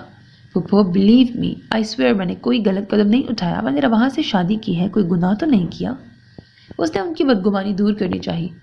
تمہارے نزدیک گھر والوں سے چھپ کر شادی کرنا جائز ہوگا، مگر ہمارے لیے تو غلط قدم ہی ہے۔ کیا ہم لوگ مر گئے تھے؟ پھپھو ایسا نہ کہیں، آپ ماما کو تو جانتی ہیں نا، ان کی چوائس کے ساتھ میں خوش نہیں رہ سکتا تھا، اور پھر میں اپنے دل کے ہاتھوں بہت مجبور ہو گیا تھا، وہی کے علاوہ میں کسی اور کے بارے میں سوچ بھی نہیں سکتا تھا۔ اس نے سچے دل سے بات کہہ دی تھی۔ وہ ان کے لیے کولڈ ڈرنکس اور سائم کے لیے چائے لے کر آ گئی اور پھر انہیں سرو کرتے ہی دوبارہ نکل گئی۔ بھابھی جان کی چوائس بھی بری نہیں ہے، سونیا بھی معقول ہی تھی، اب وہ مسز باقر کی بھانجی ملیحہ میں انٹرسٹڈ ہے، تمہیں معلوم ہے وہ اپنے فیصلوں میں زیادہ رد و بدل نہیں کرتی۔ فرینکلی اسپیکنگ مما، ملیحہ بھی مجھے کچھ خاص اچھی نہیں لگی. آنٹی بھی بس بیوٹی دیکھ کر پھسل جاتی ہیں یا پھر فیملی بیک گراؤنڈ. لڑکی کی نیچر بھی تو دیکھیں، اس کی عادتیں، اس کے مشاغل. آپ کو معلوم ہے وہ صوفہ مقابلہ حسن جیتنے کی خواہش مند ہے. کہتی ہے میری نیشنلٹی تو امریکہ کی ہے، مجھ پر کوئی اعتراض نہیں ہوگا. ہاں، امریکہ کی پٹھی. شافعین کی ملیحہ کی باتیں یاد آئی تھیں، اس لیے اس کے منہ کے زاویے بھی بگڑ گئے تھے. سائم نے سن کر مصنوعی بے چارگی کا اظہار کیا. سن لیں پھپھو، پھر تو میں نے اچھا ہی کیا نا کہ پسند سے شادی کر لی، ورنہ ماما تو میری اور اپنے خاندان کی رسوائیوں کا سامان کر ہی چکی تھی. اب ایسی بھی بات نہیں ہے، لڑکیوں میں اس نے شو مار دی ہوگی. اس کے والدین پاکستان میں اس کی شادی کی غرض سے آئے ہیں، نہ کہ اسے مقابلہ حسن میں بٹھانے کے ارادے رکھتے ہیں. خدا کی پناہ، فینی کو بھی جس سے بیر ہو جائے تو پھر اسے بخشتی نہیں. اس کی مما ناراضگی سے بولی. میں کوئی جھوٹ بول رہی ہوں مما؟ آپ واپس چلیے گا، میں اس کے منہ سے آپ کو بھی سنواؤں گی. لاڈلی شافعین خفگی سے بولی تو لاپرواہی کا مظاہرہ کرتے ہوئے وہ بولی. اب کیا فائدہ، اب تو جو ہونا تھا ہو گیا ہے. صاحب بہادر چاند چڑھا چکے ہیں، ہمیں اب دوسروں کے اعمالوں سے کیا. پھر سائم کی طرف رخ کرتے ہوئے تشویش سے اظہار کیا. آگے کا کیا سوچا ہے؟ اسی طرح آنکھ مچوری کھیلو گے یا اپنے کارناموں کے اعلان کرنے کا حوصلہ بھی ہے؟ بھابھی تو قیامت اٹھا دیں گی. سنی، تم یہ قدم اٹھانے سے پہلے ماں کا سوچ لیتے. کوشش تو کی تھی مگر دل نے سوچنے ہی نہیں دیا. پھر اس نے رواحہ کے بارے میں انہیں مطمئن کرنے کی کوشش کی. تمہاری سب باتیں ٹھیک ہیں مگر یہ بتاؤ بھابھی کو کیسے مناؤ گے؟ آخر اس کی پھپھو کا دل بھی اس کی طرف سے صاف ہو گیا. یہ تو پھپھو اب آپ کو سوچنا ہے، پلیز ہیلپ می. وہ خوش آمد سے بولا. اپنا مسئلہ میرے سر پہ ڈال رہے ہو؟ پلیز پھپھو، آپ کو ہی کچھ کرنا ہوگا. کیا آپ مجھے اپنا بیٹا نہیں سمجھتی؟ اچھا، بیٹا نہ سمجھتی تو کیا خود تمہیں لینے آتی؟ مجھے لینے؟ کس سلسلے میں؟ وہ حیران ہو کے بولا. تمہاری بہن کی شادی ہے اگلے ماہ اور تمہیں آ کر سارے انتظامات سنبھالنے ہیں. صاحب کا تو آنے کا پروگرام ہی نہیں بن رہا. ریئلی؟ یہ بھوری بلی اب آپ کی جان چھوڑنے والی ہے؟ پھپھو شکر ہے، اس کے نخروں فرمائشوں سے تو اب آپ کی بچت ہو جائے گی. اس نے شافعین کو چھیڑا تو وہ خفگی سے بولی. آپ کو میری فرمائشوں سے کیا تکلیف پہنچتی ہے؟ اور میں آپ کو تو نخرے نہیں دکھاتی، اپنی مما کو دکھاتی ہوں. ہاں تو مجھے اپنی پھپھو کا ہی تو خیال ہے. مما منع کرے سائم بھائی کو، ورنہ میں ابھی واپس چلی جاؤں گی. جاؤ بھی، تمہیں روک کون رہا ہے؟ سائم نے اسے شرارت سے چڑھایا تو وہ اٹھ کر باہر نکل گئی اور پھر اگلے ہی لمحے جھانک کر پوچھا. وہ آپ کی وائف کدھر ہوں گی؟ میری وائف اب آپ کی بھابھی ہیں، وہی اس وقت کچن میں ہوگی. دیکھو اسے جا کے تنگ نہیں کرنا، میں نے تو اسے بڑا حوصلہ دیا تھا کہ تمہاری کوئی نند نہیں ہے. سائم نے اسے ٹوکتے ہوئے پھر چھیڑا تو وہ پاؤں پٹکتی چلی گئی، جبکہ پھپھو سر ہلا کے رہ گئی. تم دونوں کی یہ نوک جھوک مجھے عاجز کر دیتی ہے. تم بتاؤ کب تک آؤ گے؟ جب کہیں گی میں آ جاؤں گا. اور تمہاری بیوی کیا نام ہے؟ رواحہ. میں اسے وہی کہتا ہوں. ظاہر ہے اس کی ممی کے پاس چھوڑ کر آؤں گا، یہاں تو وہ اکیلی نہیں رہ سکتی. آپ مجھے ڈیٹ بتا دیں، پھر میں اپنا پروگرام بنا لوں گا. سائم نے سنجیدگی سے کہتے ہوئے گھڑی پر نظر ڈالی تو فوراً سے اٹھ کھڑا ہوا. آئیے، آپ نے چینج کرنا ہے تو وہی نے لنچ تیار کر لیا ہوگا. چلو، ویسے تم زیادہ پریشان مت ہونا، ہم کوئی نہ کوئی حل نکال لیں گے. انہوں نے ساتھ چلتے ہوئے اسے تسلی دی تو وہ مسکرا دیا. وہ اس کے ساتھ اس کے بیڈ روم میں داخل ہوا تو رواحہ باتھ روم سے نہا کر نکلی تھی، جبکہ شافعین بیڈ پر نیم دراز میگزین کی ورق گردانی کر رہی تھی. پھپھو آپ فریش ہو جائیں، میں کھانا لگاتی ہوں. رواحہ نے تولیے سے بال آزاد کرتے ہوئے خوش مزاجی سے کہا تو اس بار پھپھو کی تنقیدی نظروں میں توصیف اتر آئی تھی. دھلا نکھرا چہرہ ان کے بھی من کو بھا گیا تھا. اس پر اس کا اپنائیت بھرا لہجہ. وہ رواحہ کے ساتھ اس کے بیڈ روم میں آ گئی جو مہمانوں کے لیے مخصوص کیا گیا تھا. شافعین بھی ان کے پیچھے پیچھے آ رہی تھی اور پھر وہ 2 دن کے بجائے 4 دن ان کے پاس رہیں. ان 4 دنوں میں شافعین کی رواحہ سے اچھی خاصی دوستی ہو گئی. اس کا یہی اصرار اور تقاضا تھا کہ بھابھی اس کی شادی میں ضرور شریک ہوں. سائم اور اس کی ماما نے سمجھانے کی کوشش بھی کی تھی مگر اس کی ایک ہی ضد تھی. بیٹا ابھی یہ موقع نہیں ہے. بھابھی کو ذرا بھی بھنک پڑ گئی تو وہ ان دونوں کے ساتھ میرا بھی ناطقہ بند کر دیں گی. میں کچھ نہیں جانتی. بھابھی کو ہر حالت میں میری شادی میں شریک ہونا ہے، بلکہ انہیں میں ابھی اپنے ساتھ لے کے جا رہی ہوں اور میں انہیں اپنی فرینڈ کی حیثیت سے انوائٹ کر رہی ہوں اور اب کسی کو اعتراض نہیں ہونا چاہیے. اس کے ضدی اور بچکانہ انداز پر تینوں ہنس دیے. سائم نے تو اس کا پورا پلان سن کر اس کا خوب مذاق اڑایا تھا. آج میری بیوی کو سہیلی بنا کر لے جا رہی ہو، کہیں کل کو اپنے شوہر نامدار کے ساتھ کوئی ڈرامہ نہ کر دینا۔ سائم بھائی آپ مجھ سے فضول باتیں نہ کریں، میں بھابھی کو اپنے ساتھ لے جا رہی ہوں کیوں بھابھی آپ جائیں گی نا؟ اس نے معصومیت سے تصدیق چاہی تو رواحہ اس کے بچپنے پر ہنستی۔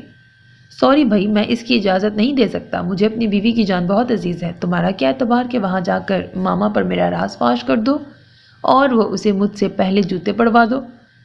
سائم شرارت سے ہنسا۔ کیا آپ مجھے ایسا سمجھتے ہیں؟ آپ کو مجھ پہ اعتبار نہیں؟ دیکھیں بھابھی یہ کیسی باتیں کر رہے ہیں، میں ان کی سگی بہن نہیں ہوں نا، اسی لیے اگر ان کی اپنی بہن کہتی تو کیا آپ کو یہ روک سکتے ہیں؟ شافعین نے جذباتی بلیک میل کرنے کی کوشش کی۔ رواحہ نے اسے کندھے سے لگا کر تسلی دی۔ ایسی باتیں کیوں کر رہی ہو تم؟ یہ تمہیں ایسے ہی چڑھا رہے ہیں، اور بے فکر رہو، میں تمہاری شادی میں ضرور آؤں گی، مگر ابھی نہیں، شادی سے کچھ دن پہلے آؤں گی۔ کیوں؟ ابھی کیوں نہیں چل سکتی؟ بلکہ اب چلیں گی تو کسی کو شک بھی نہیں ہوگا، میں سب سے یہی کہوں گی کہ آپ میری فرینڈ ہیں۔ شافعین پھر سے بولی تو رواحہ نے اسے مزید سمجھایا۔ تمہارا جو دل چاہے مجھے کہہ کر متعارف کرانا، مگر پلیز ضد نہ کرو، ابھی میں جاؤں گی تو انہیں بہت پرابلم ہوگی، میں ان کے ساتھ ضرور آؤں گی، تو انہیں بہت پرابلم ہوگی، میں ان کے ساتھ ضرور آؤں گی اور تمہیں تمہاری دوست بن کر ہی دکھاؤں گی۔ رواحہ نے امداد طلب نظروں سے سائم کو دیکھا تو وہ بھی شافعین کو پیار سے سمجھانے کی کوشش کرنے لگا۔ یار تمہیں اپنے بھائی کا ذرا خیال نہیں ہے؟ 1 ماہ پہلے تو میری وائف کو لے جاؤ گی تو میں پیچھے کیا کروں گا؟ ابھی تو دیکھ لو، ہمارا گھر بھی ٹھیک طرح سیٹ نہیں ہوا، وہی کے بغیر میں بالکل نکما ہو جاؤں گا۔ تم یقین رکھو میں اپنے ساتھ اسے ضرور لے کے آؤں گا اور پھر تمہارے حوالے کر دوں گا، پھر تم جاننا اور یہ اوکے پلیز۔ سائم نے بہت مشکل اور منتوں سے اسے منایا تھا۔ جانے سے پہلے وہ بہت سے اقرار باندھ کر گئی۔ سائم نے بھی کافی سوچ بچار کے بعد رواحہ کو پھپھو کے گھر لے جانے کے خیال کو عملی جامہ پہنانے کا سوچ لیا تھا۔ اس کا خیال تھا خواہ شافعین کی دوست کی حیثیت سے ہی صحیح رواحہ ایک بار اس کی ماما کی نظروں میں تو آ جائے، پھر وہ اپنے فیصلے کے بارے میں انہیں آگاہ بھی کر دے گا۔ لیکن رواحہ اس ڈرامے کا حصہ بننے سے انکار کر رہی تھی۔ اس کا خیال تھا کہ اس طرح وہ ان کی نظروں میں مزید گر جائے گی، مگر سائم کو اس میں کوئی قباحت نظر نہیں آ رہی تھی۔ اس نے شافعین کے لیے بڑی گرم جوشی سے شاپنگ کی تھی۔ اسے دیکھ کر سائم خوش بھی تھا اور مطمئن بھی۔ شافعین کے بار بار بلانے اور ماما کے کہنے پر اس نے 2 دن پہلے کی سیٹیں ریزرو کروا لی تھی۔ سائم وہاں جا کر مجھ سے فری ہونے کی کوشش مت کیجیے گا ورنہ شاید کسی کو شک ہو جائے۔ آنے سے پہلے وہ سائم کو تنبیہ کر رہی تھی۔ مجھے کیا ضرورت ہوگی؟ ویسے بھی میں تمہارے ساتھ تو نہیں رہوں گا، تو میں پھپھو کی طرف ڈراپ کر کے اپنے گھر چلا جاؤں گا، پھر تم جانو اور تمہارا کام۔ اس نے سنجیدگی سے جواب دیا۔ تو کیا آپ پھپھو کے گھر نہیں آیا کریں گے؟ وہ پریشان ہو گئی۔ تم بلاؤ گی تو آ جاؤں گا۔ وہ اس کی پریشانی سے محظوظ ہوا۔ میں آپ کو کیسے بلاؤں گی؟ شادی میں اتنے مہمان ہوں گے، اور پھر آپ کی ماما۔ وہ سوچ کر گھبرا گئی اور پھر روحانسی سے بولی، رہنے دے، میں نہیں جاتی، مجھ سے نہیں ہوگا، یہ سب آپ اکیلے ہی چلے جائیں۔ یار اتنی جلدی ہار مان گئی ہو؟ ابھی تو صرف یہ چھوٹا سا ڈرامہ کرنا ہے، وہ بھی تم سے نہیں ہو رہا۔ ماما کو کیسے ہینڈل کرو گی؟ وہی ریئلی ہماری دوری صرف دنیا دکھاوے کو ہوگی۔ آئی پرومس یو، میں تم سے خود ملنے آ جایا کروں گا۔ بس اب کوئی اور فضول بات نہیں کرو، چلو جلدی سے اٹھو، تیاری کرو، فلائٹ جانے میں صرف 2 گھنٹے ہیں اور تمہیں ابھی تک تیار بھی ہونا ہے۔ ہری اب شاباش۔ سائم نے اس کے گال تپتپاتے ہوئے اس کا ہاتھ تھام کر اپنے سامنے سے اٹھایا تو وہ بے دلی سے اس نئے امتحان کے لیے خود کو تیار کرنے لگی۔ زندگی کے اس موڑ کے بارے میں اس نے تصور بھی نہیں کیا تھا۔ سسرال تک پہنچنے کا یہ انڈائریکٹ سلسلہ اسے عجیب لگ رہا تھا، مگر وہ اس کی خوشنودی کی خاطر اس سفر پر چل نکلی تھی۔ فرمائیے کس سے ملنا ہے؟ اچانک ہی ایک سمارٹ سا لڑکا اس کے سامنے آ کھڑا ہوا۔ سائم اسے گیٹ سے باہر ہی اتار کر ٹیکسی میں چلا گیا تھا اور وہ اپنا وزنی بیگ تقریباً گھسیٹتے ہوئے گیٹ کے اندر داخل ہوئی تھی۔ آسمان پر پھیلتے اندھیروں کے باوجود اشافین میں دن کا سماں لگ رہا تھا۔ آنکھیں چندھیاتی روشنیاں دل تک میں اجالے بکھیر رہی تھیں۔ وہ اپنے پر اعتماد انداز میں اندر بڑھ رہی تھی۔ گھر میں گہما گہمی سی تھی۔ باوردی بیرے لان کی جانب آ جا رہے تھے۔ سامنے کھڑے نوجوانوں کی آنکھوں میں مچلتی شرارت کو سمجھنے کے باوجود اسے نظر انداز کرتی آگے بڑھنے لگی تو وہ بھی پیچھے ہو لیا۔ ارے محترمہ، آپ کہاں گھسے چلی جا رہی ہیں؟ پہلے اپنا تعارف تو کرواتی جائیں، کہیں کوئی چکر باز ہوئی تو مجھے آنٹی نے نہیں چھوڑنا۔ کل کہیں اخبار میں ہماری روتی صورتوں کے ساتھ خبر چھپی ہو کہ ایک معصوم دوشیزہ کل رات شادی والا گھر لوٹ کر رفو چکر ہو گئی۔ 25-26 سالہ نوجوان ٹین ایجرز کی طرح بہیو کر رہا تھا۔ رواحہ نے اسے خاصی ناگواری سے دیکھا۔ مسٹر، آپ جو کوئی بھی ہیں میرے راستے سے ہٹیں اور اپنا راستہ ناپیں۔ تو آپ بتا کیوں نہیں رہی ہیں کہ آپ یہاں کس لیے آئی ہیں؟ آپ یہاں کس لیے آئے ہیں؟ رواحہ نے الٹا سوال داغا۔ میں تو اپنی کزن کی شادی میں آیا ہوں، اس نے فوراً کہا۔ آپ کی کزن میری فرینڈ ہے، یقیناً آپ کی تسلی ہو گئی ہوگی۔ اب براہ مہربانی میرا راستے سے ہٹ جائے ورنہ… اس نے سختی سے کہنے کے ساتھ ہی ادھر ادھر نگاہ بھی دوڑائی۔ تبھی اسے پھپھو نظر آ گئی۔ وہ لان کی طرف جا رہی تھی۔ رواحہ نے انہیں پکار کر متوجہ کیا۔ پھپھو پلیز ادھر آئیں۔ اگلے ہی پل اس نے دانتوں تلے زبان دے دی۔ اسے پھپھو نہیں آنٹی کہنا چاہیے تھا۔ پھپھو روشن اسے دیکھتے ہوئے فوراً اس کی طرف لپکی اور قریب آ کر اسے لپٹا لیا۔ السلام علیکم آنٹی۔ وعلیکم السلام، شکر ہے تم آ گئی۔ فینی تم سے بہت ناراض ہے۔ پھپھو نے محبت سے اس کی پیشانی چومی۔ نوجوان ابھی بھی وہیں کھڑا تھا۔ پھپھو نے اسے رواحہ کا سامان اندر پہنچانے کی ہدایت کی تو وہ بڑی شرافت سے بولا، میں تو کب سے کہہ رہا تھا آئیے آپ کو اندر لے چلوں، مگر آنٹی ویسے کس روم میں ان کا سامان رکھنا ہے؟ شافعین نے اپنے ساتھ والا روم اسی کے لیے بک کر رکھا ہے، روم کی چابی بھی اسی کے پاس ہے، تم وہیں سامان رکھ دو بیٹا۔ پھپھو اسے اپنے ہمراہ لے کر اندر بڑھ گئی۔ شافعین اسے دیکھتے ہی ان سے لپٹ گئی۔ ساری ناراضگی اڑن چھو ہو گئی تھی۔ کتنا انتظار کروایا مجھے، اگر آج بھی نہ آتی تو میں نے ساری زندگی بات نہیں کرنی تھی۔ میں نے وعدہ کیا تھا، کیسے نہ آتی؟ دیکھ لو آ گئی ہوں، اب خوش ہو؟ رواحہ نے پیلے جوڑے میں ملبوس شافعین کو محبت سے دیکھا تو وہ خوشی سے سر ہلانے لگی۔ اور بھائی کہاں ہے؟ باہر ہے کیا؟ شافعین نے محتاط ہو کر آہستگی سے پوچھا۔ نہیں، وہ تو گھر چلے گئے ہیں، کہہ رہے تھے ماما کے ساتھ آئیں گے۔ رواحہ نے بھی اسی انداز میں جواب دیا۔ اسی دم ہلکی سی دستک دے کر وہی نوجوان اندر چلا آیا۔ فینی یہ تمہاری فرینڈ زوی آپی کب ہو گئی ہیں؟ کیوں تمہیں میری فرینڈ سے کیا تکلیف پہنچی ہے؟ تکلیف ہوئی ہے تو کہہ رہا ہوں، کیا میں تمہاری فرینڈ کا ملازم ہوں؟ آنے والا شافعین کا کزن شہریار اور شہری تھا اور رواحہ کا سامان اس کے کمرے تک پہنچانے کی ذمہ داری پر سخت بندھایا ہوا تھا۔ رواحہ حیرت سے دونوں کی گفتگو سن رہی تھی۔ میرے فرینڈز کے لیے آپ نے پہاڑ ڈھا دیے ہیں یا نہریں کھود ڈالی ہیں؟ فینی نے تیکھے پن سے پوچھا تو وہ زچ ہو گیا تھا۔ اچھا مجھ سے مت لڑو، صرف 2 دن صبر کر لو، اپنے دلہا سے جا کے لڑنا، اور مجھے اپنے برابر والے روم کی چابی دو، مجھے سامان رکھوانا ہے۔ کس کا سامان؟ وہ روم تو میں نے رواحہ کے لیے لاک کیا ہے اور یہ رہیں گی وہاں۔ وہ نئے مسئلے پر اس سے الجھ پڑی۔ تو میں بھی انہی محترمہ کا سامان رکھوانے کے لیے چابی مانگ رہا ہوں۔ اوہ تو یوں کہو نا، کاٹ کھانے کو کیوں دوڑ رہے ہو؟ فینی نے مطمئن ہو کر بیڈ کی دراز سے چابی نکال کر اسے تھمائی۔ اس کے مڑتے ہی فینی نے اسے پکارا، شہری بھائی ایک کام اور کر دو پلیز۔ اپنے مطلب کے لیے فینی کے لہجے میں مٹھاس بھری۔ فرمائیے، میں تو آپ کا بے دام غلام ہوں، حکم کیجیے پورا کر دوں گا۔ شہریار نے بہت اکتائے ہوئے لہجے میں بات کی تو فینی چونک اٹھی۔ ہوا کیا ہے آپ کو؟ میری فرینڈ کیا سوچے گی؟ کہ آپ جو سوچنا ہے سوچ لیں، میں کسی کی سوچوں کو پابند نہیں کر سکتا، تم بس کام بتاؤ۔ شہری کا لہجہ کاٹ کھانے والا تھا۔ رواحہ اسے مسلسل حیرت سے تک رہی تھی۔ یہی لڑکا باہر شوخیاں دکھا رہا تھا اور اب بد مزاجی کے مظاہرے کی بھی انتہا تھی۔ فینی بھی اس کی حیرت بھانپ کر ہنس دی۔ تم حیران مت ہو، ان کا کیس میں سمجھتی ہوں۔ ایکچولی تم میری وہ واحد سہیلی ہو جس سے ان کا تعارف نہیں ہے۔ بس ہو گئی شروع، کہو کیا بات ہے؟ وہ مزید خفکی دکھا کر بولا۔ رکیے پلیز، رواحہ نے اسے آواز دے کر روکا۔ شہری مڑ آیا۔ تعارف حاصل کرنے کا یہ نیا طریقہ ہے۔ میں رواحہ علی ہوں، لاہور سے آئی ہوں۔ میرے خیال میں کوئی بھی لڑکا اتنے سے تعارف پر ہی خوش ہو جاتا ہے۔ رواحہ کے انداز پر وہ مزید خجل ہو گیا اور پھر اس نے شافعین کو گھور کر دیکھا تو وہ ہنس کر بتانے لگی، شہری بھائی میرے فرسٹ کزن ہیں، بہت اچھے ہیں۔ تم یہاں جب تک رہو گی تمہیں کمپنی بھی دیں گے، بہت کام کے ہیں شہری بھائی۔ پھر شہری کو مخاطب کیا، اب آپ جا کر سامان تو رکھوائیں اور ماما سے کہیں رواحہ کے لیے چائے بھی بھجوا دیں۔ وہ بگڑا سا باہر نکل گیا۔ چائے پینے کے بعد شافعین نے اسے اس کا کمرہ دکھایا اور تیار ہونے کے لیے کہا، اب تم تیار ہو جاؤ، 10 بجے تک وہ لوگ مہندی لے کر آ جائیں گے۔ اور تمہاری سہیلیاں اور باقی کزنس کہاں ہیں؟ رواحہ نے جھک کر بیٹھتے ہوئے اپنا سوٹ کیس کھولا۔ کچھ تو پارلر گئی ہیں اور باقی اوپر کمروں میں تیار ہو رہی ہیں۔ ایک بات پوچھوں؟ ہاں پوچھو، کیا بات ہے؟